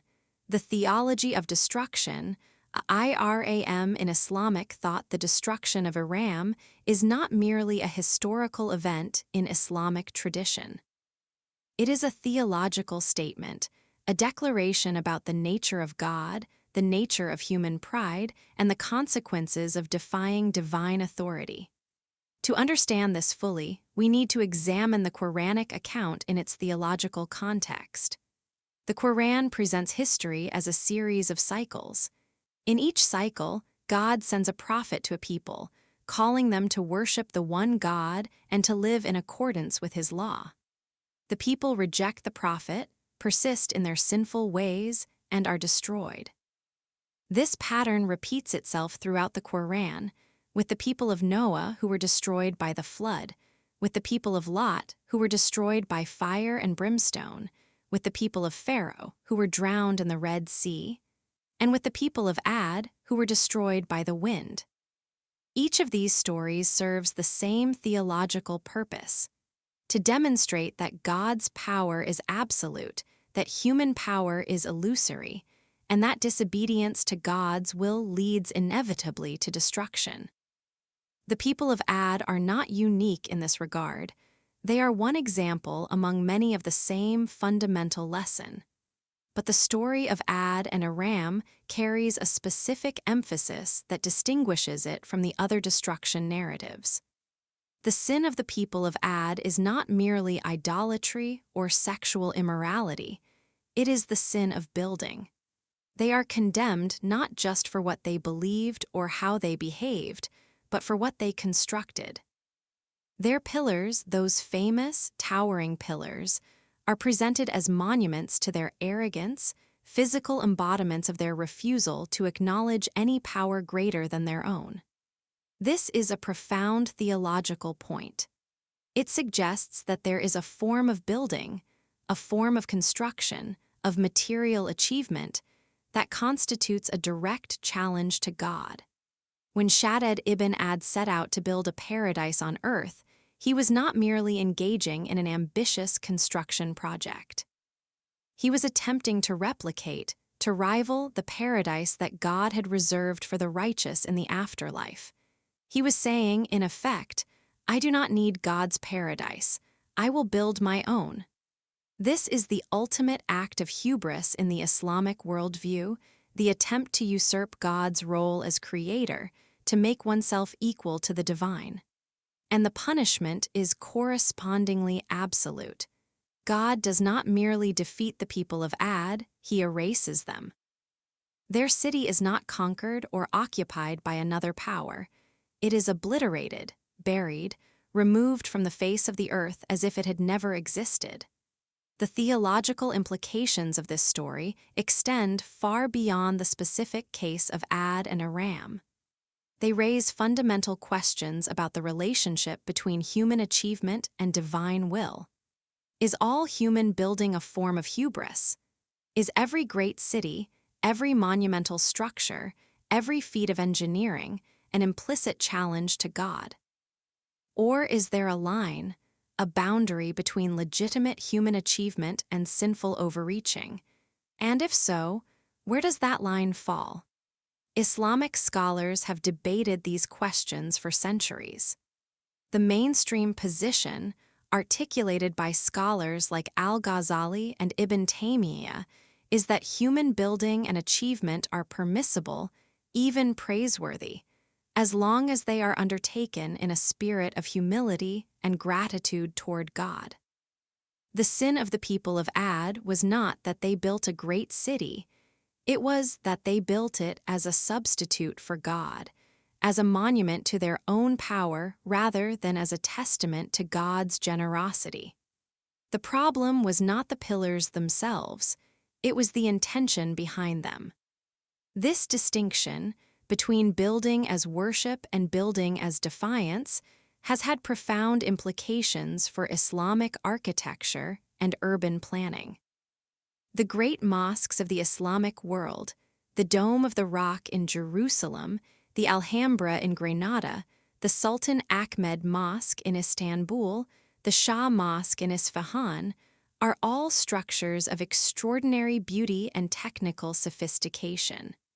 But they are designed to glorify God, not the human builders. The inscriptions on their walls are verses from the Quran, not the names of kings. The decorative programs emphasize geometric patterns and calligraphy, abstract forms that point toward the divine, rather than representational images of human beings or animals. The architecture itself is oriented toward Mecca, toward the Kaaba, toward the center of the Islamic spiritual universe. These buildings are, in a sense, the anti-Iram. They are the architectural response to the cautionary tale of Ad buildings that acknowledge human limitation rather than denying it, that express humility rather than pride, that serve as reminders of God's power rather than as monuments to human achievement. The story of Iram, then, is not just a story about a lost city. It is a story about the proper relationship between humanity and the divine, between the material and the spiritual, between what we can build and what we should build. It is a story that every civilization needs to hear, including our own. Chapter 19. The Mysticism of the North, Thule in esoteric tradition, if the Iram legend was preserved and interpreted primarily within a theological framework, the framework of Islamic monotheism, the Thule legend followed a very different trajectory. It was taken up not by theologians, but by mystics, occultists, and practitioners of esoteric spirituality, who transformed it into something that Pytheas would not have recognized. The esoteric tradition around Thule begins, as many things do, in the Renaissance. The rediscovery of classical texts in the 15th and 16th centuries brought renewed attention to the ancient accounts of Thule, and Renaissance scholars and mystics began to incorporate the legend into their elaborate cosmological and spiritual systems. The Swedish scholar Olaus Rudbeck, writing in the late 17th century, produced a massive 4-volume work called Atlantica, in which he argued that Sweden was the original Atlantis described by Plato, and that Thule was part of this same lost Swedish civilization. Rudbeck's work was a blend of genuine scholarship and wild speculation, but it was enormously influential in Scandinavia and contributed to the development of a specifically Northern European cultural identity rooted in the idea of an ancient, lost civilization. Rudbeck's identification of Sweden with Atlantis and Thule was part of a broader cultural movement known as Gothicism, the belief, widespread in Scandinavia from the 16th to the 18th centuries, that the Nordic peoples were the original inhabitants of Europe and the founders of Western civilization. This belief drew on the classical accounts of the Goths, the Germanic people who had invaded and ultimately destroyed the Roman Empire, and it reinterpreted them as evidence of Nordic superiority rather than Nordic barbarism. Gothicism was, in some ways, a Northern European counterpart to the classical Mediterranean tradition. Just as the Greeks and Romans had looked to their own past for models of virtue and achievement, the Scandinavians looked to their own ancestors, the Vikings, the Goths, the ancient inhabitants of Thule, as the founders of a civilization that predated and surpassed that of the Mediterranean world. This tradition fed into the broader European fascination with the noble savage and the Golden Age, the idea that there had once been a time and a place where human beings lived in a state of natural virtue, uncorrupted by the artificiality and decadence of modern civilization. Thule, in this reading, was not just a remote island. It was a symbol of lost innocence, a paradise before the fall, a world before the corruption set in. In the 18th and 19th centuries, this romantic vision of the North was taken up by the German Romantic movement, which found in the forests, mountains, and fjords of Northern Europe a landscape that perfectly matched its aesthetic and philosophical ideals. The German Romantics valued the sublime, the experience of overwhelming awe in the face of nature's power and beauty. And the northern landscape, with its vast skies, dark forests, roaring seas, and long, dark winters, was the quintessential sublime landscape. The composer Richard Wagner drew heavily on Norse mythology for his operas. The Ring Cycle, with its gods, heroes, dragons, and apocalyptic destruction, is essentially a retelling of the Norse Eddas, set to some of the most powerful music ever written. Wagner did not specifically invoke Thule in his work, but the world he depicted, a northern world of ice and fire, of gods and giants, of a civilization rising to glory and then falling to destruction, is deeply connected to the Thule tradition.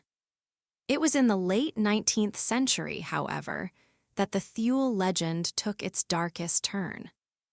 The French occultist Joseph Alexander Saint Yves d'Alvidar developed a theory of synarchy, the rule of secret, enlightened elites, and connected it to the idea of a lost civilization in the north. Saint Yves claimed that the great civilizations of antiquity had been founded by colonists from a northern homeland, a lost land that he identified with the Hyperborean tradition and, by extension, with Thule. Helena Blavatsky, the Russian-born founder of the Theosophical movement, took these ideas even further. In her monumental works Isis Unveiled and The Secret Doctrine, Blavatsky presented a vast, sweeping history of humanity that spanned millions of years and involved multiple root races, each associated with a specific continent or geographical region. The third root race, according to Blavatsky, was the Lemurians, who inhabited a lost continent in the Indian Ocean. The fourth was the Atlanteans, who ruled from the legendary island of Atlantis. And the fifth, the current root race, was the Aryan race, which had originated in a northern homeland that Blavatsky connected to the Hyperborean and Thulean traditions. Blavatsky's use of the term Aryan was not, in its original context, explicitly racial in the modern sense. She used it in its Sanskrit meaning, noble, and applied it to a broad category of peoples associated with the Indo-European language family. But her ideas were quickly appropriated by racial theorists who stripped away the spiritual and philosophical dimensions and focused exclusively on the racial hierarchy that Blavatsky's scheme seemed to imply. The Austrian occultist Guido von List and his student Jörg Lantz von Liebenfels took Blavatsky's ideas and fused them with German nationalism and anti-Semitism, creating a toxic ideology that they called Ariosophy, the wisdom of the Aryans. In their system, the Aryan race was a divinely favored people who had degenerated through racial mixing and needed to be purified and restored to their original glory. Thule, the lost northern homeland, became the symbol of this imagined Aryan golden age, the paradise that had been lost through racial corruption and that could be regained through racial purification. It was from this ideological soil that the Thule Society grew. Founded in Munich in August 1918 by Rudolf von Sebetendorf, the Thule Society was ostensibly a study group devoted to German antiquity and culture. In reality, it was a political organization that promoted German nationalism, anti-Semitism, and occult beliefs. Its membership included many individuals who would go on to play significant roles in the rise of National Socialism, and its ideology, a blend of racial mysticism, anti-Semitic conspiracy theory, and pseudo-historical fantasy, helped shape the intellectual climate in which National Socialism took root. The Thule Society's contribution to the rise of National Socialism should not be overstated. The movement was one of many right-wing organizations active in Munich in the chaotic years following the end of the First World War, and its direct influence on the National Socialist Party is debated by historians. But the symbolic significance of the name is undeniable. By calling itself the Thule Society, the organization was invoking the entire weight of the ancient legend, the idea of a lost northern paradise, a civilization of wisdom and power, destroyed by catastrophe but waiting to be reborn. This was not history, it was mythology in the service of politics, legend weaponized for ideological purposes. The appropriation of the Thule legend by the Thule Society and the broader far-right occult movement is one of the most disturbing chapters in the long history of these ancient myths. It demonstrates with terrible clarity how legends can be stripped of their original meaning and repurposed to serve agendas that their creators could never have imagined. Pytheas, the sober Greek scientist who sailed to the far north out of curiosity and reported what he saw with careful precision, would have been horrified to see his Thule transformed into a symbol of racial supremacy and genocidal ideology. And yet, the appropriation also reveals something about the power of the legend itself. Thule endured, across 23 centuries, across radical changes in culture, religion, language, and politics, because it spoke to something deep in the human psyche. The idea of a lost homeland, a place of origin, a paradise from which we have been exiled and to which we long to return.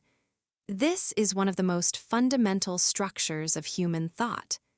It appears in every culture, in every era, in every corner of the world. The Garden of Eden, the Golden Age, the Dreamtime, Shangri-La, these are all variations on the same theme. And Thule, the lost land at the edge of the world, is perhaps the purest expression of this longing, a place that is defined entirely by its absence, a homeland that exists only in the act of searching for it. Chapter 20. Iram in the Sufi tradition, if the esoteric afterlife of the Thule legend led, in its darkest manifestation, to racial ideology and political violence, the esoteric afterlife of the Iram legend followed a very different path, toward mystical contemplation and spiritual enlightenment. The Sufi tradition, the mystical dimension of Islam, found in the story of Iram a rich source of spiritual symbolism. For the Sufis, the destruction of Iram was not merely a historical event or a theological lesson. It was a spiritual allegory, a parable about the soul's journey from illusion to truth. In the Sufi reading, the city of Iram represents the nafs, the ego, the lower self, the part of the human being that is attached to worldly desires and worldly power. The golden pillars and crystal palaces of Iram are symbols of the ego's illusions, the false glories that the nafs creates to distract the soul from its true purpose, which is union with God. The destruction of Iram, in this reading, is not a punishment but a liberation. When God destroys the city of the ego, He is not punishing the soul, He is freeing it. He is removing the obstacles that stand between the soul and its divine source. The wind that buries Iram is the breath of God, sweeping away the illusions of the material world and revealing the naked truth beneath. This interpretation transforms the story of Iram from a tale of divine wrath into a tale of divine mercy. The destruction of the city is not the end, it is the beginning. It is the moment when the soul, stripped of its illusions, finally turns toward God and begins the journey home. The great Sufi poet Rumi, writing in the 13th century, did not specifically mention Iram in his works, but his poetry is suffused with the same themes, the destruction of the ego, the stripping away of worldly attachments, the journey through darkness toward divine light. His famous image of the reed flute, torn from the reed bed and hollowed out to become an instrument of divine music, is a perfect parallel to the Iram story. The city must be destroyed, the ego must be emptied, before the soul can become a vessel for God's grace. The Sufi poet Farid al-Din Atar, in his masterwork, The Conference of the Birds, describes a journey through 7 valleys. The valleys of the quest, of love, of knowledge, of detachment, of unity, of bewilderment, and of poverty and annihilation. The final valley, the valley of poverty and annihilation, is the point at which the self is completely destroyed, consumed by the divine presence. This is the spiritual equivalent of Iram's destruction, the moment when everything that was built by the ego is swept away, and all that remains is God. The Andalusian Sufi master Ibn Arabi, perhaps the greatest mystical thinker in the Islamic tradition, developed an elaborate metaphysical system in which the material world is understood as a series of veils concealing the divine reality. The cities and civilizations of the world in Ibn Arabi's framework are among these veils, beautiful, impressive, seemingly permanent but ultimately illusory. When God lifts the veil, as He did with Iram, the illusion is shattered and the truth is revealed. For the Sufi mystics, then, the destruction of Iram is not a catastrophe but a revelation. It is the moment when the veil is torn, when the illusion is shattered, when the soul sees reality for the first time. The golden pillars and crystal palaces were never real. They were projections of the ego, constructions of the nafs, beautiful lies that concealed the ugly truth of spiritual separation from God. This mystical reading of the Iram legend gives it a depth and a resonance that the purely historical or theological readings cannot match. It transforms a story about a lost city into a story about the human condition itself, about the universal struggle between the ego and the soul, between illusion and truth, between the material and the spiritual.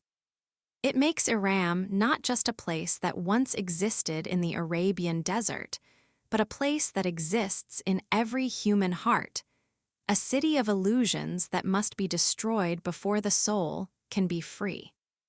Chapter 21, Modern Archaeology and the Shifting Sands, let us return now to the physical world, to the sand and the rock, the pottery shards and the satellite images, and examine what modern archaeology has actually found in the search for Iram and the civilization that built it.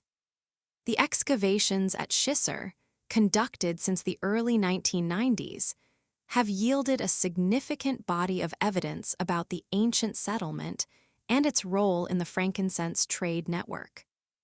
The site has been excavated by teams from Oman, Europe, and various international institutions, and the results, while not as spectacular as the legend of Iram would suggest, are nonetheless important. The settlement at Shisr was built around a natural limestone sinkhole that provided access to an underground water source, a spring fed by an aquifer deep beneath the desert surface. In the hyper-arid environment of the Rub al-Khali, such water sources were literally priceless. The spring at Shisr provided the water that made the site habitable, and that sustained the caravans that stopped there on their way north. The earliest occupation of the site dates to the Neolithic period, roughly the 5th or 4th millennium before the Common Era, when the climate of the Arabian Peninsula was significantly wetter than it is today, and the Rub al-Khali was not yet a full desert. During this early period, the site was probably a seasonal campsite for nomadic herders and hunters. As the climate dried and the desert expanded, the spring at Shisr became increasingly important. It was one of the few reliable water sources in a vast and growing wasteland. By the early Bronze Age, roughly the 3rd millennium before the Common Era, a permanent settlement had been established at the site, with stone walls, storage facilities, and evidence of long-distance trade connections. The settlement grew and prospered through the Bronze Age and the Iron Age, reaching its peak during the period of the Great South Arabian Kingdoms, roughly the 1st millennium before the Common Era to the first few centuries of the Common Era. During this period, the site was a significant waypoint on the frankincense trade route, connected by caravan tracks to the production areas in Dhofar to the south and to the markets of the Hadramaut and the Hijaz to the north and west. Artifacts found at the site include pottery from Mesopotamia, the Mediterranean, and the Indus Valley, indicating that Shisr was connected to a vast trading network that spanned the entire ancient world. There are also fragments of frankincense resin, confirming the site's role in the incense trade. The fortification walls suggest that the settlement was important enough to need protection, perhaps from bandits, perhaps from rival tribes or kingdoms.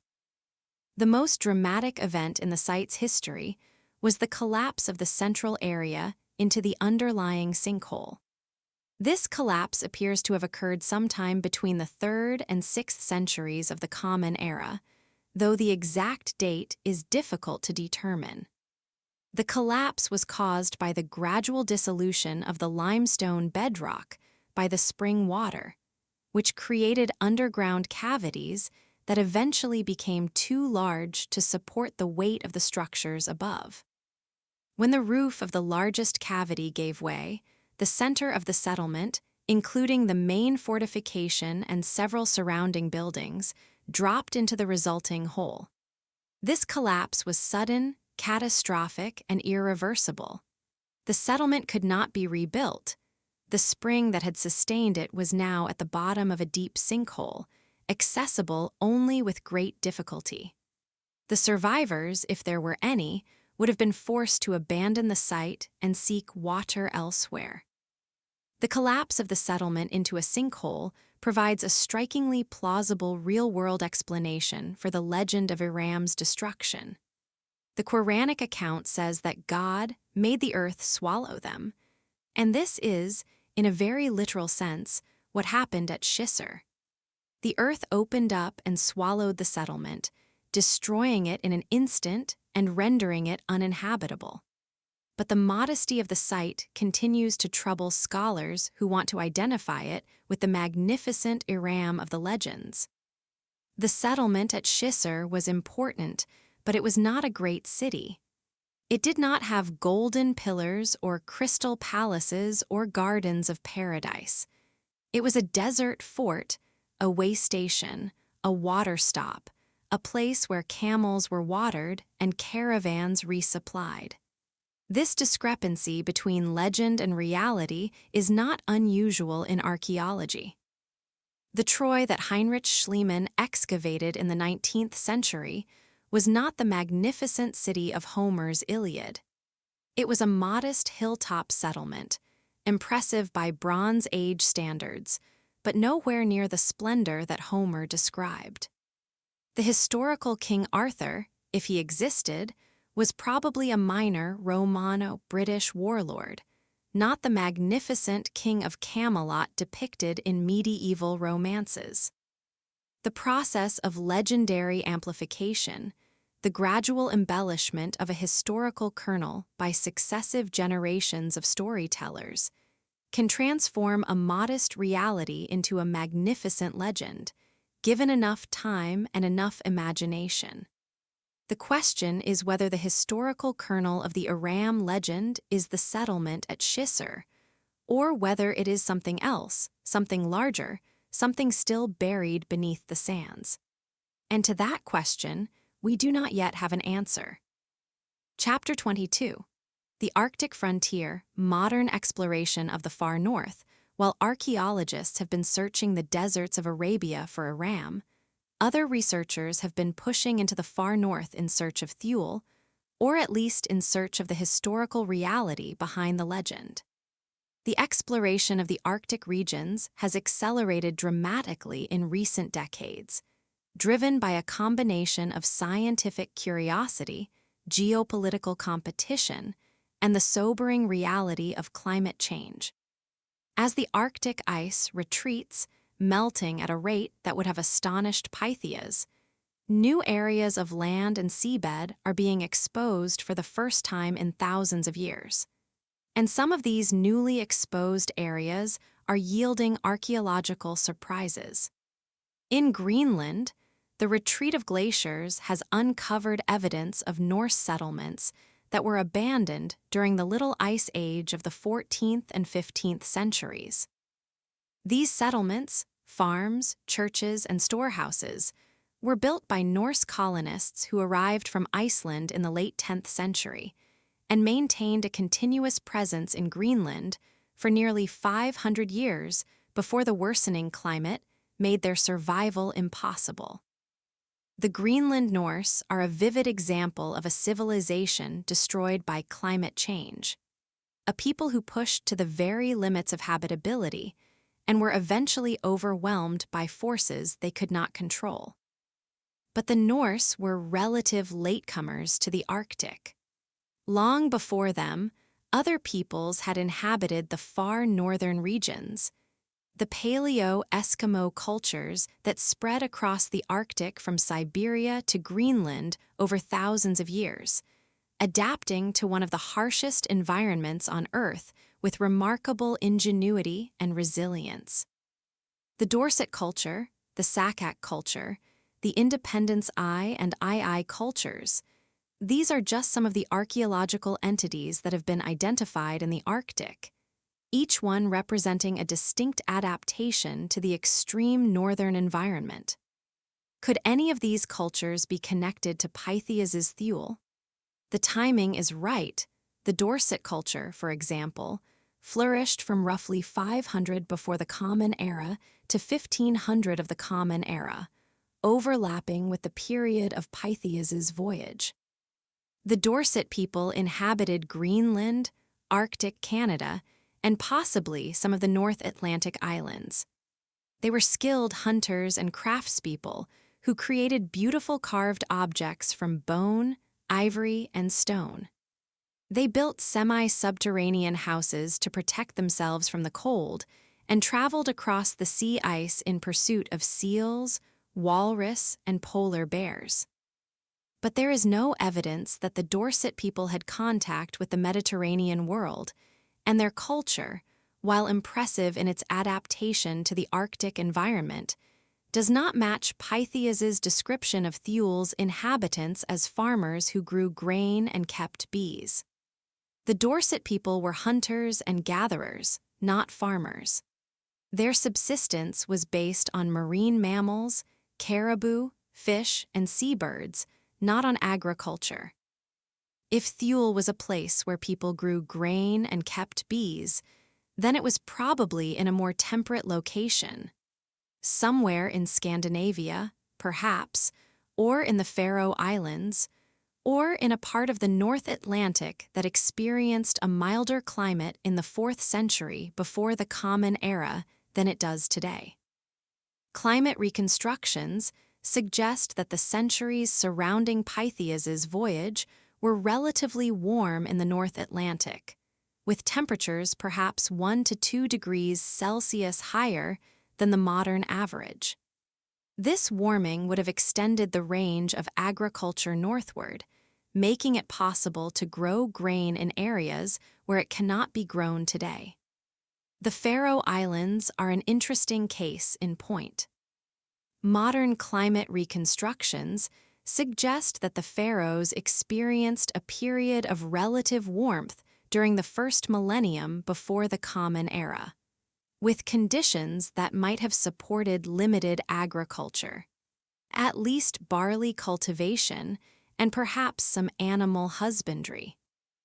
Recent archaeological work in the Faroes has uncovered evidence of human activity predating the Norse settlement by several centuries, including the controversial barley grains mentioned earlier, which have been radiocarbon dated to the 4th or 5th century of the Common Era. If human activity in the Faroes extends back even further, to the 4th century before the Common Era, the time of Pytheas, then the islands become a serious candidate for Thule. But the evidence is still thin, and much more work needs to be done before any firm conclusions can be drawn. The search for Thule is hampered by the same factors that have always hampered Arctic archaeology: the harsh climate, the remote locations, the short fieldwork seasons, the destruction of evidence by ice, storms, and coastal erosion.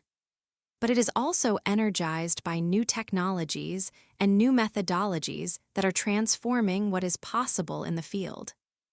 Remote sensing, environmental DNA analysis, and isotopic studies of ancient soils and sediments are opening new windows into the past, allowing archaeologists to detect traces of human activity that would have been invisible to previous generations of researchers. Chapter 23.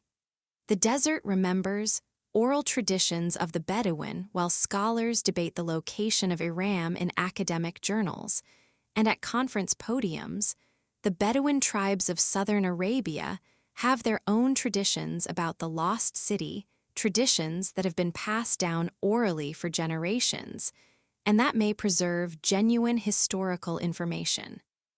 The Bedouin of the Rub, al-Khali, are among the most remarkable people on Earth. They have adapted to one of the most hostile environments imaginable, developing a way of life that allows them to survive, even to thrive, in a landscape that would kill most human beings in a matter of days. They know the desert with an intimacy that no outsider can match. Every dune, every rock formation, every subtle change in the color or texture of the sand that might indicate the presence of water beneath the surface.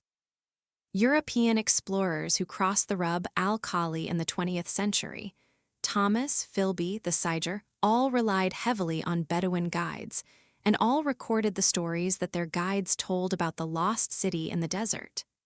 These stories vary in detail, but they share a common core. Somewhere in the deep desert, there was once a great city, built by a powerful people, destroyed by God for their sins. The city is buried beneath the sand, but it is not gone, it is merely hidden, waiting. Some Bedouin traditions identify the lost city as Ubar, a name that appears in some early Arabic geographical texts and that may or may not be identical to Iram. Others use the name Iram directly, connecting the legend to the Quranic account of the people of Ad. Still others describe the city without naming it, simply referring to it as the lost city or the city of the ancestors. The Bedouin traditions often include details that are not found in the written sources. Some describe the city as being guarded by jinn, supernatural beings made of smokeless fire, who have occupied the ruins since the human inhabitants were destroyed. Some describe strange lights that can be seen in the desert at night, the lights of the lost city, still burning beneath the sand. Some describe sounds, the sound of water flowing underground, the sound of voices speaking in an unknown language, the sound of music playing in empty halls. These details are obviously legendary, but they may contain kernels of genuine observation. The lights in the desert could be the phenomenon of static electricity discharge, which can occur in dry, sandy environments and can produce visible sparks and glows. The sounds could be the eerie singing or booming noises produced by large sand dunes as they shift and settle, a well-documented phenomenon that has been reported by travelers in many deserts around the world. And the jinn could be a cultural framework for understanding the uncanny feeling of standing in a vast, empty, silent landscape, and sensing that something else was once here, that the emptiness is not natural, but the result of something having been taken away.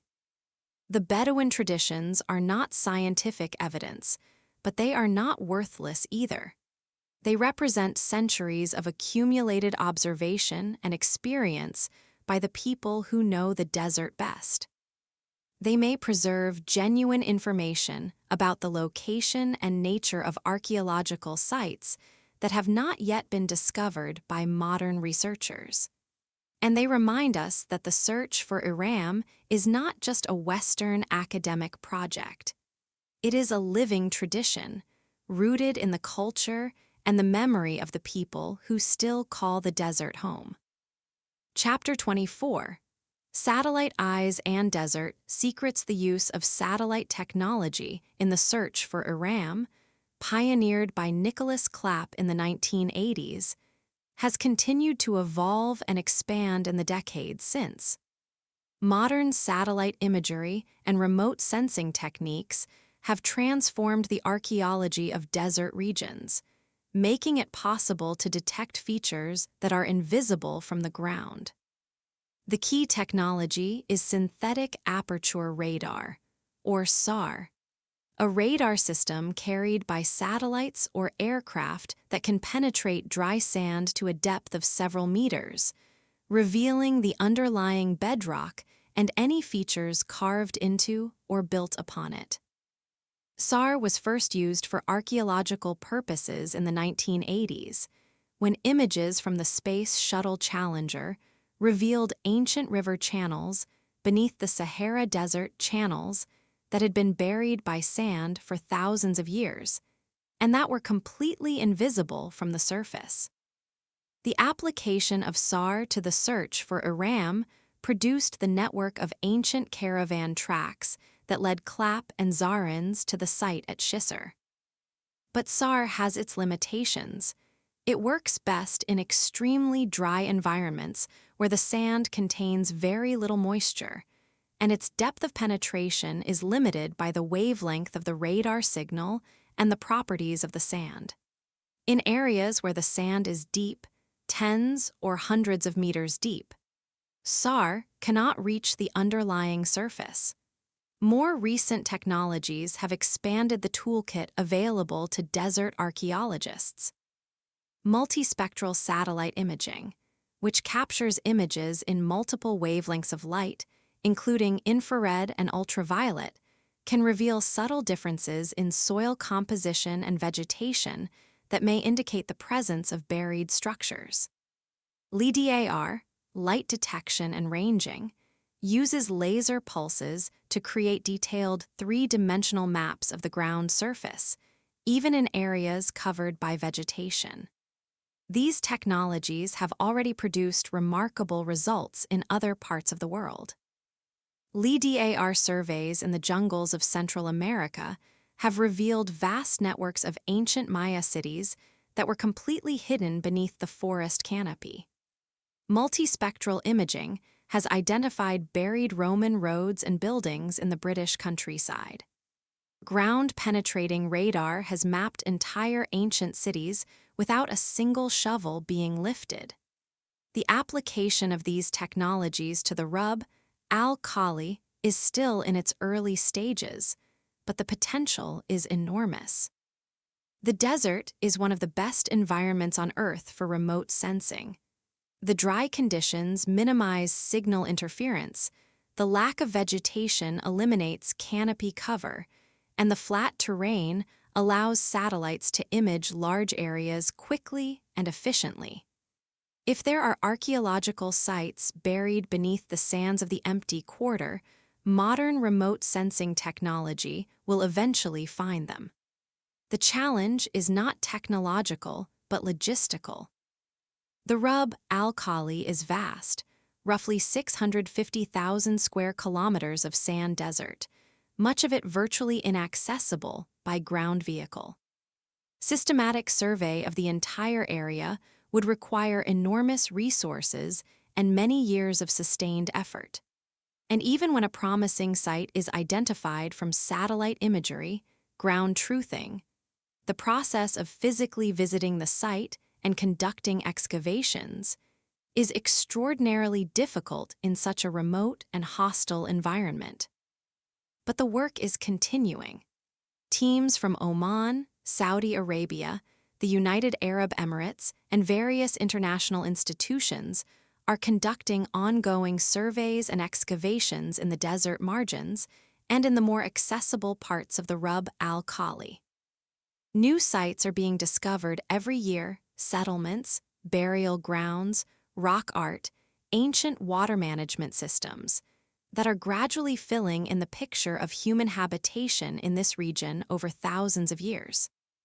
Whether these efforts will eventually lead to the discovery of the real Iram, a great city of towers and pillars buried beneath the sand, remains to be seen. But even if the legendary Iram is never found, the archaeological work being done in the region is transforming our understanding of the ancient Arabian Peninsula and the civilizations that flourished there. Chapter 25. The Greenland Parallel, a civilization destroyed by ice while the legend of Thule remains archaeologically elusive. There is a real-world parallel that illuminates the same themes of civilization, climate, and catastrophe: the story of the Norse Greenland colony. The Norse arrived in Greenland around 985 of the Common Era, led by Eric the Red, who had been exiled from Iceland for manslaughter. Eric explored the southwestern coast of Greenland and found it suitable for settlement. The fjords were sheltered, the grass grew thick in summer, the seas were rich with fish and seals. He named the land Greenland, partly because the coastal areas were indeed green in summer, and partly, the sagas tell us, because he believed that people would be attracted to go there if it had a favorable name. The Norse established two main settlements, the Eastern Settlement and the Western Settlement, with a combined population of perhaps 3,000 to 5,000 people at their peak. They raised cattle, sheep, and goats. They hunted seals and walrus. They traded walrus ivory, furs, and falcons with Norway and Iceland. They built churches, at least 16 have been identified archaeologically, and they maintained a bishop's see at Gardar, with a cathedral, a residence, and a large farm. For nearly 500 years, the Norse Greenlanders maintained their way of life on the edge of the habitable world. They adapted to the harsh environment, but they did not change fundamentally. They remained European Christians, raising European livestock, eating European food, living in European-style buildings. They did not adopt the survival strategies of the Inuit peoples who shared the island. They did not hunt whales from kayaks.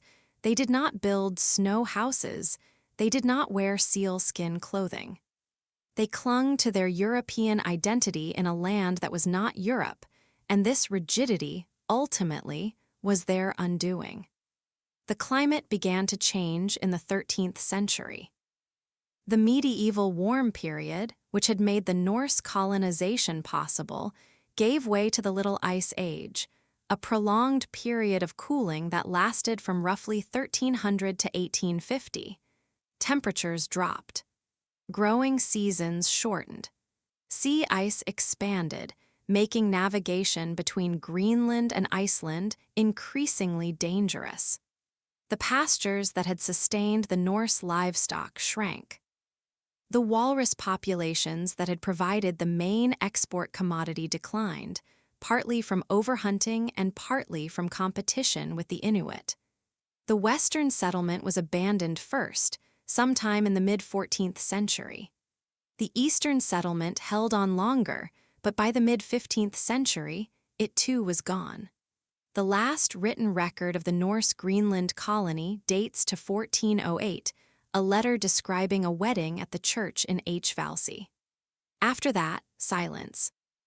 What happened to the Norse Greenlanders? The question has been debated for centuries. Some were absorbed into the Inuit population. Some may have migrated to Iceland or back to Scandinavia. Many probably died of starvation, of disease, of the cold.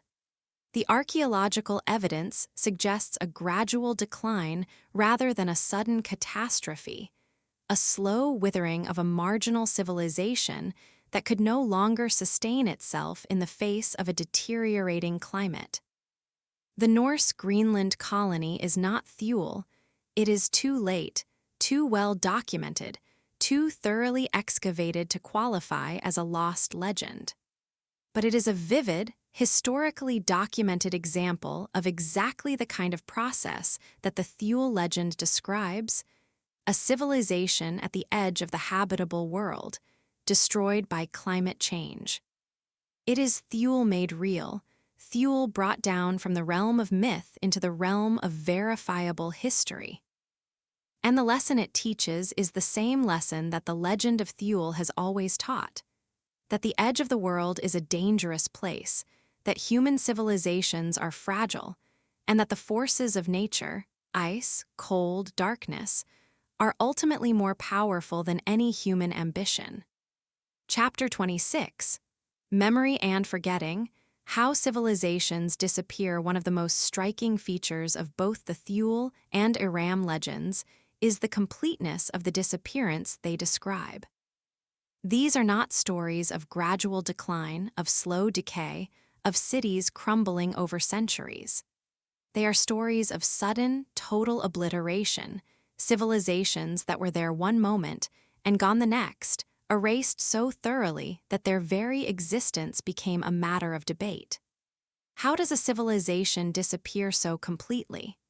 How does an entire people, with their buildings and their tools and their stories and their memories, vanish from the face of the earth? The answer lies in the specific environments in which these civilizations existed, environments that are uniquely effective at erasing the evidence of human habitation. Sand is one of the most effective erasers of archaeological evidence on the planet. It is mobile, driven by wind. It can cover entire landscapes in a matter of years. It is deep. In some parts of the Rub al-Khali, the sand is more than 300 meters deep. It is abrasive, driven by wind. It can wear down stone walls, smooth away carved inscriptions, grind pottery to dust. And it is opaque. Once something is buried under sand, it is invisible, undetectable by ordinary means. A city buried by sand does not leave a visible ruin. It does not leave a mound or a tell, the characteristic artificial hill that marks the location of ancient settlements in the Near East. It simply disappears. The dunes move over it, smooth and featureless, and the landscape looks as if nothing was ever there. Ice is equally effective as an eraser, though it works by different mechanisms. A glacier moving over a human settlement will scrape away everything on the surface, buildings, fields, roads, refuse heaps, and either grind them to powder or deposit them as moraines hundreds of miles from their original location. Coastal erosion caused by storms and rising sea levels will wash away settlements that were built on shorelines, scattering their remains across the seabed. And the freeze-thaw cycle, the alternating expansion and contraction of water in cracks and crevices, will shatter stone, split wood, and reduce structures to rubble in a few centuries. The result in both cases is the same: total erasure. Not just of the buildings and the artifacts, but of the memory. When a city is destroyed, but its ruins remain visible, as with Rome or Athens or Babylon, the memory of the civilization is preserved in the landscape itself. People walking among the ruins can see that something great was once here, and they are moved to wonder, to investigate, to remember. But when a city is buried under sand or ground away by ice, there are no ruins to see, nothing to wonder about, nothing to remember. The civilization is not just physically destroyed, it is cognitively erased. It ceases to exist not only in the material world, but in the minds of those who come after. This is why the legends of Thule and Iram are so important. They are the last surviving threads of memory connecting us to civilizations that have been otherwise completely erased. Without Pytheas's account, we would have no memory of Thule at all, no record that a civilization once existed at the farthest edge of the northern world. Without the Quran, we might have no memory of Iram, no record that a great city once stood in the Arabian desert and was swallowed by the sand. The legends are, in a very real sense, the survival of the civilizations they describe. Not a survival in stone or in pottery or in the physical remains of buildings, but a survival in words, in the fragile, perishable, endlessly mutable medium of human language. The legends are all that is left. And because they are legends, because they have been shaped and reshaped by centuries of retelling, they are both more and less than the truth. More because they have been embellished with details that the original civilizations never possessed: the golden pillars, the crystal palaces, the sea lung, the gardens of paradise. Less because the real details, the actual names of the people, the actual plans of their buildings, the actual rhythms of their daily lives, have been lost. This is the paradox of legend. It preserves by distorting. It keeps the memory alive, but it changes it beyond recognition. The Iram of the legends is not the Iram that actually existed, if it existed at all. The Thule of the legends is not the Thule that Pytheas saw, but they are all we have, and they are, perhaps enough. Chapter 27.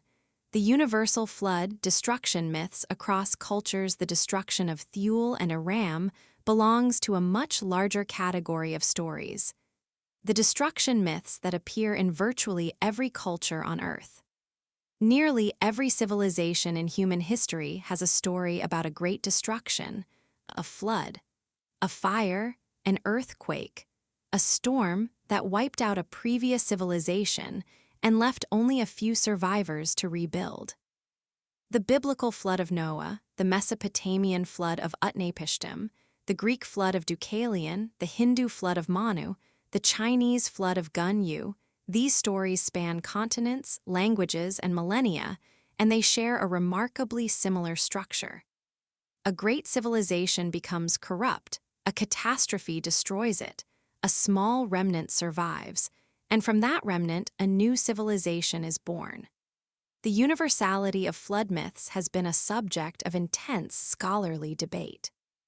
Some scholars argue that the myths preserve genuine folk memories of real catastrophic floods, the breaching of ice dams at the end of the last ice age, the flooding of the Black Sea Basin around 5600 before the Common Era, the catastrophic tsunamis caused by volcanic eruptions and asteroid impacts.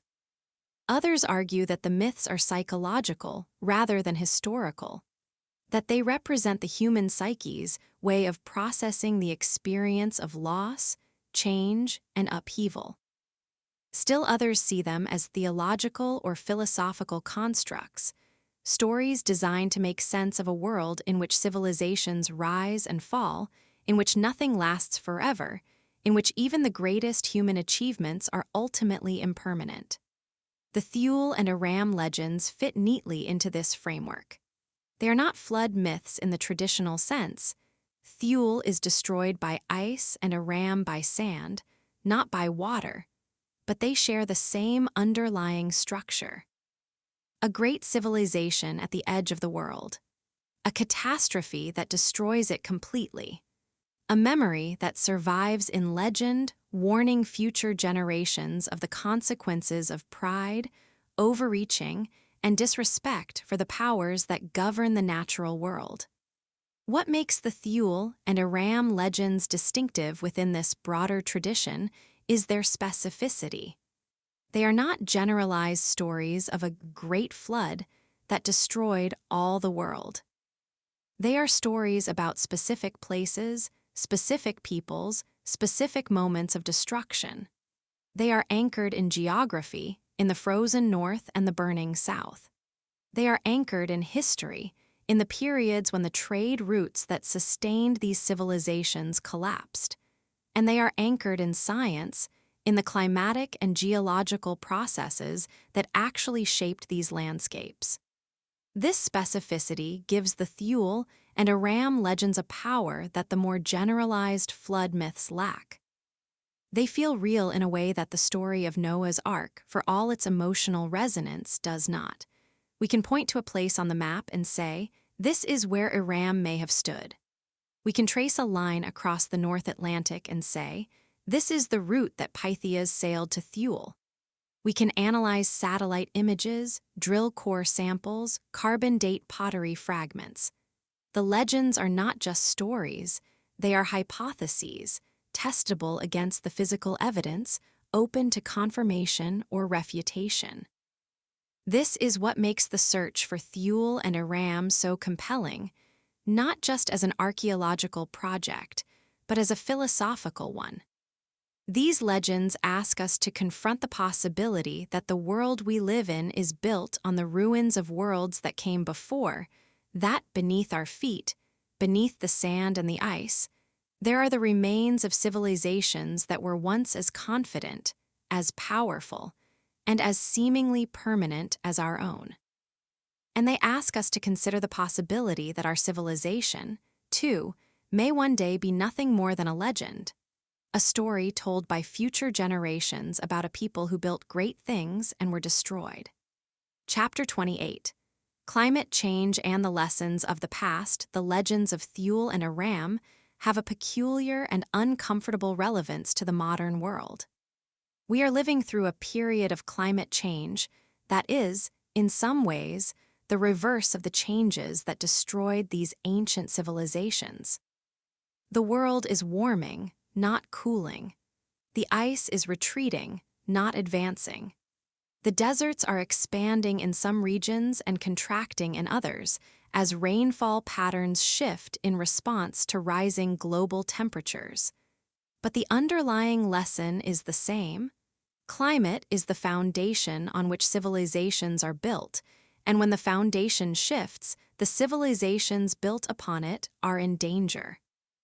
The people of Ad, according to the Quranic account, were destroyed by a shift in climate. A drought followed by a catastrophic storm. Modern climate science tells us that the Arabian Peninsula has indeed experienced dramatic climate shifts over the past 10,000 years. Shifts that have transformed lush grasslands into barren desert, dried up lakes and rivers, and buried entire landscapes under mountains of sand. The story of Iram is, in some sense, the story of climate change in the ancient world, a story about what happens when the rains stop and the desert advances. The people of Thule, whoever they were, may have been destroyed by a different kind of climate shift. The cooling that followed the Roman warm period pushed the boundaries of habitability southward, making the far north increasingly inhospitable to farming communities. Settlements that had been viable during the warm period were abandoned as the climate deteriorated. The advancing ice erased the evidence of their existence. These are not just ancient stories. They are warnings. They tell us that civilizations are not permanent, that the climate conditions that sustain them are not guaranteed, and that when the climate changes, civilizations fall. The modern world is, of course, vastly more technologically capable than the civilizations of the ancient Near East or the ancient North Atlantic. We have technologies that our ancestors could not have imagined, technologies that allow us to grow food in deserts, to heat buildings in Arctic cold, to desalinate seawater, to monitor and predict weather patterns. These technologies give us a buffer against climate change that ancient civilizations lacked. But technologies have limits. And the scale of the climate change that the modern world is experiencing, driven by the burning of fossil fuels and the release of greenhouse gases, is unprecedented in human history. The Arctic ice is melting at a rate that has not been seen for at least 10,000 years. Sea levels are rising at a rate that threatens coastal cities around the world.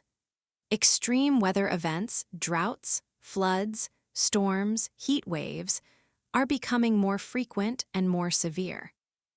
The legends of Thule and Iram remind us that these processes have consequences, not abstract, theoretical consequences, but real, tangible human consequences. Cities fall. Civilizations collapse. People die. And the evidence of their existence is buried by sand and ice, leaving nothing behind but legends. We have the knowledge and the technology to avoid the fate of Iram and Thule, but do we have the wisdom? Do we have the humility to recognize that our civilization, for all its power and sophistication, is as dependent on climate stability as the people of Ad were? Do we have the foresight to act before the storm arrives, before the sand rises, before the ice melts, before the foundation shifts beneath our feet? The legends do not answer these questions. They simply ask them.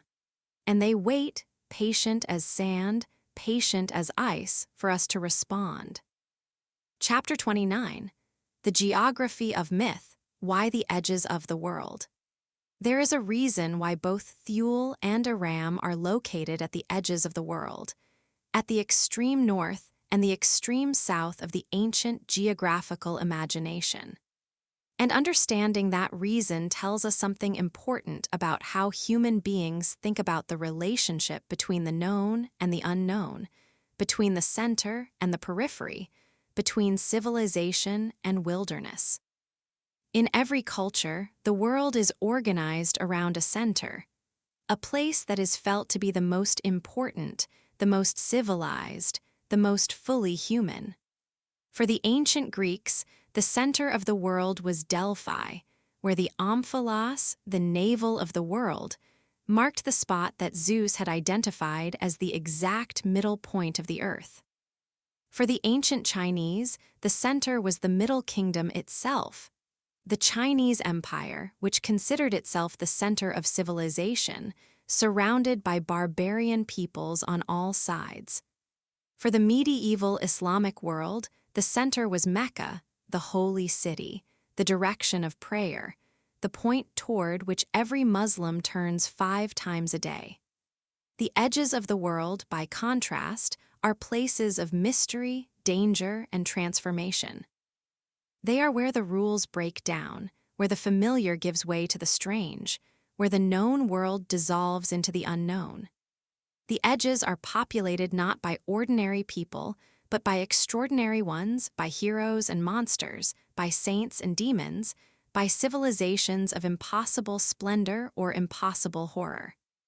Thule and Iram are both edge places. Thule is the extreme north, the place where the sun behaves strangely, where the sea turns to ice, where the air itself becomes thick and unnavigable. Iram is the extreme south, the place where the desert stretches to infinity, where the heat is unbearable, where the sand swallows everything. Both places are liminal. They exist on the boundary between the human and the non-human, between the civilized and the wild.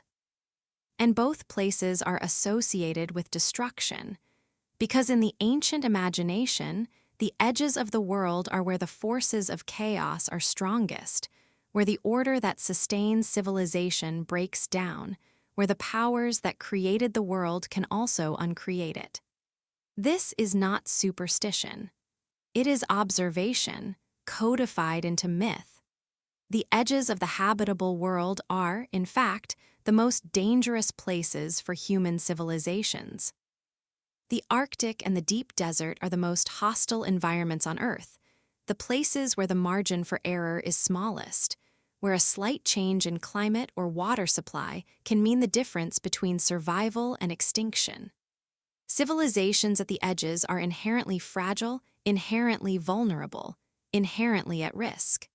And when they fall hard, because there is no margin, no buffer, no reserve to fall back on. The myths of Thule and Iram encode this geographical truth in narrative form. They tell us, in the language of story, what climate scientists tell us in the language of data: that the edges of the world are dangerous, that civilizations built at the margins are vulnerable, and that the forces of nature are not to be trifled with. Chapter 30, The Echo Chamber: How Legends Reinforce Each Other. One of the most fascinating aspects of the Thule and Iram legends is how they have influenced each other across the centuries, creating an echo chamber of myth in which each legend reinforces and amplifies the other. The most obvious channel of influence is the concept of Atlantis.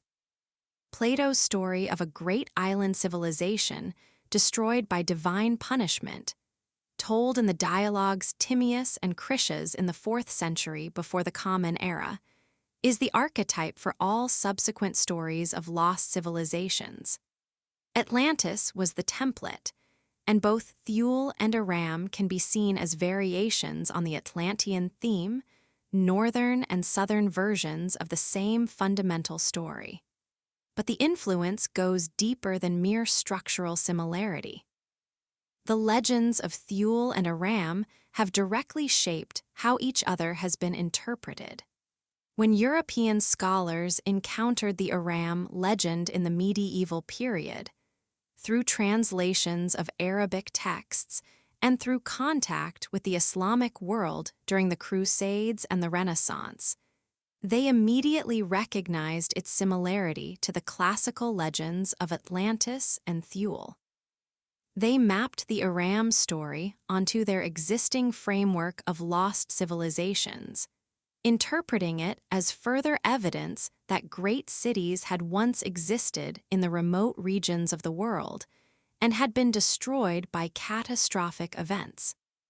Similarly, when Islamic scholars encountered the classical legends of Atlantis and Thule, through the Arabic translations of Greek philosophical texts that were produced during the golden age of Islamic civilization, they recognized the similarity to the Quranic story of Iram. The result was a cross-fertilization of traditions, in which Greek, Roman, and Islamic legends of lost civilizations merged into a single, composite tradition. A tradition that held that the world was once home to civilizations far greater than any that currently existed, and that these civilizations had been destroyed by divine punishment for their pride and sinfulness. This composite tradition was further reinforced by the discovery of actual archaeological ruins in various parts of the world. When European travelers visited the ruins of Petra in the 19th century, they were immediately struck by the similarity between the carved facades of the Nabatean city and the descriptions of Iram in the Islamic literature. The association was so strong that Petra was widely identified as Iram for many years, an identification that has since been rejected by scholars, but that persists in popular culture. Similarly, when explorers discovered the ruins of Great Zimbabwe in southeastern Africa, or the megalithic temples of Malta, or the mysterious Moai statues of Easter Island, they were interpreted through the lens of the lost civilization tradition, as evidence of vanished peoples who had built great things and been destroyed. This tradition of interpretation, which has its roots in the Atlantis, Thule, and Iram legends, continues to shape how we think about archaeological discoveries today. The echo chamber of myth is powerful because it creates a self-reinforcing feedback loop. Each new legend, each new discovery, is interpreted in light of the existing tradition, and this interpretation strengthens the tradition itself.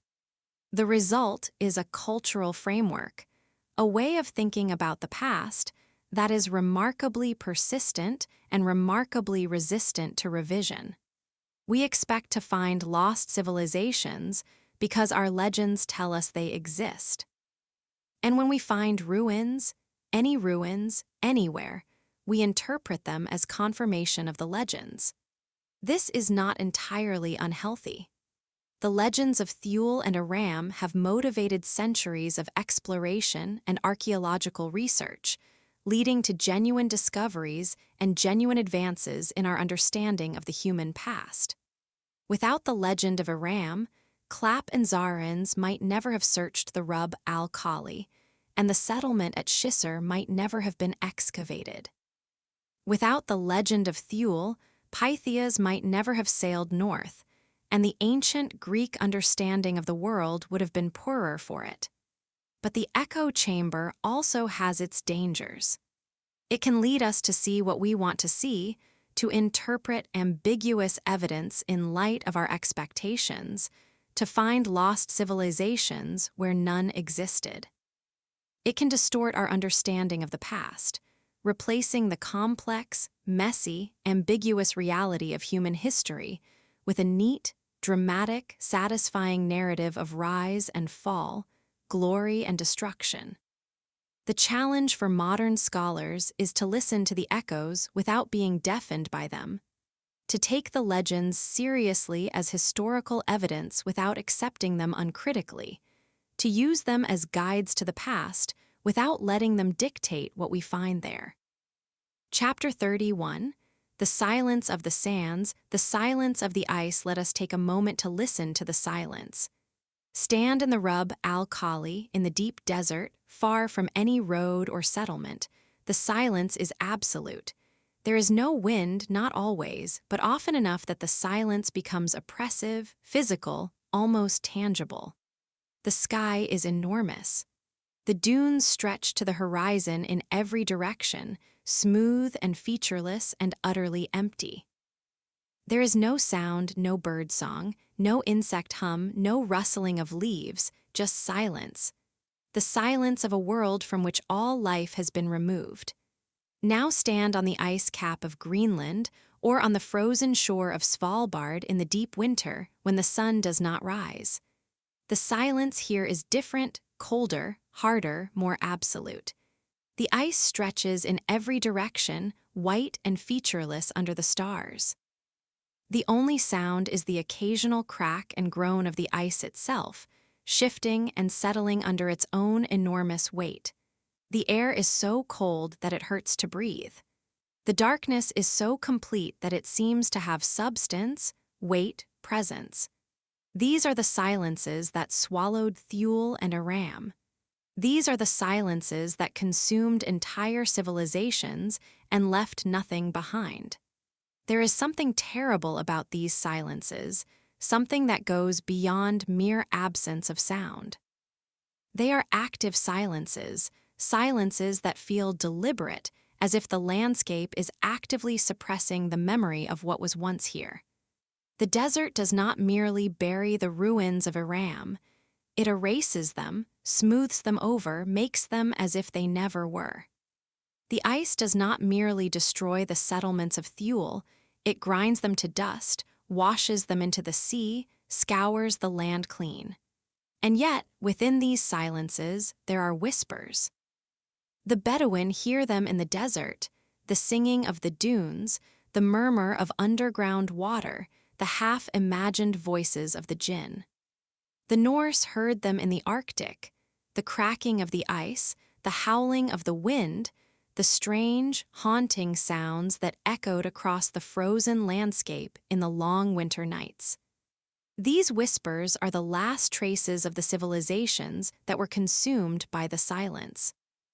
They are the voices of the dead, speaking through the medium of the landscape itself, not literally, of course, but metaphorically, in the sense that the landscape preserves, in its very form, the memory of what it has destroyed.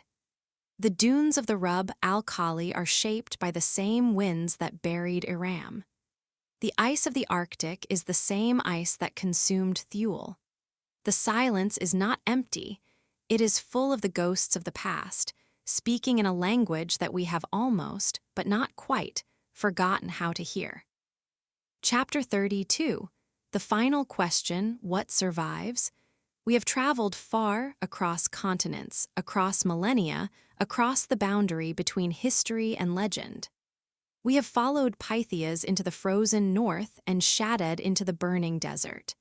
We have examined the evidence, the archaeological remains at Shisr, the satellite images of ancient caravan tracks, the climate records locked in ice cores and lake sediments.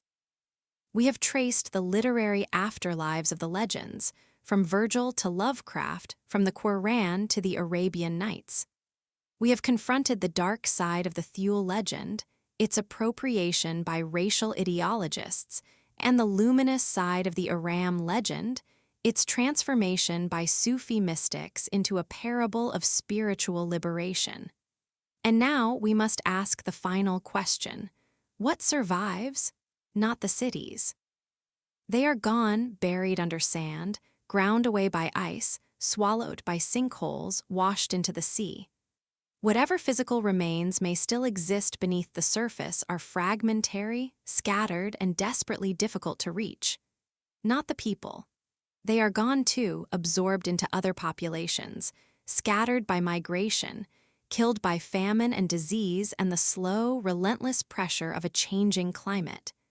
Their genes survive, perhaps, diluted and dispersed through hundreds of generations. But their identities, their languages, their daily lives, these are irrecoverable. Not the knowledge. Whatever the people of Thule knew about surviving in the far north, whatever the people of Ad knew about building in the desert, whatever technologies and techniques and traditions they had developed over centuries of adaptation to their extreme environments, all of this is lost. It was not written down. It was not transmitted to successor civilizations. It died with the people who possessed it. What survives is the story, the legend, the word. This is the most fundamental lesson of the Thule and Iram legends, the lesson that underlies all the other lessons about hubris and climate change and the fragility of civilization. The lesson is about the power of narrative, the power of story, the extraordinary resilience of the human word. Cities can be buried, people can be killed, knowledge can be forgotten. But a story once told, is almost impossible to destroy.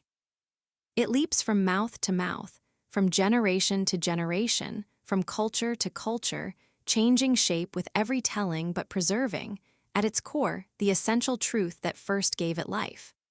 Pytheas's book was lost, but the story of Thule survived, quoted by hostile critics, embellished by poets, misinterpreted by mystics, weaponized by ideologues, but surviving, always surviving, passed down through 23 centuries of human history like a flame passed from hand to hand in the darkness.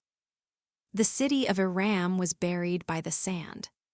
But the story of Iram survived, preserved in the Quran, expanded by commentators, retold by poets and storytellers, reinterpreted by Sufi mystics, searched for by archaeologists, and still alive today in the oral traditions of the Bedouin who wander the edges of the Rub al-Khali. The stories survived because they are true, not true in the narrow sense of being accurate descriptions of specific historical events, but true in the deeper sense of capturing something essential about the human condition. The fear of destruction, the awareness of impermanence, the longing for lost glory, the knowledge that everything we build will eventually crumble, that every civilization will eventually fall, that the sand and the ice are patient and will have the last word. These are uncomfortable truths. We prefer not to think about them.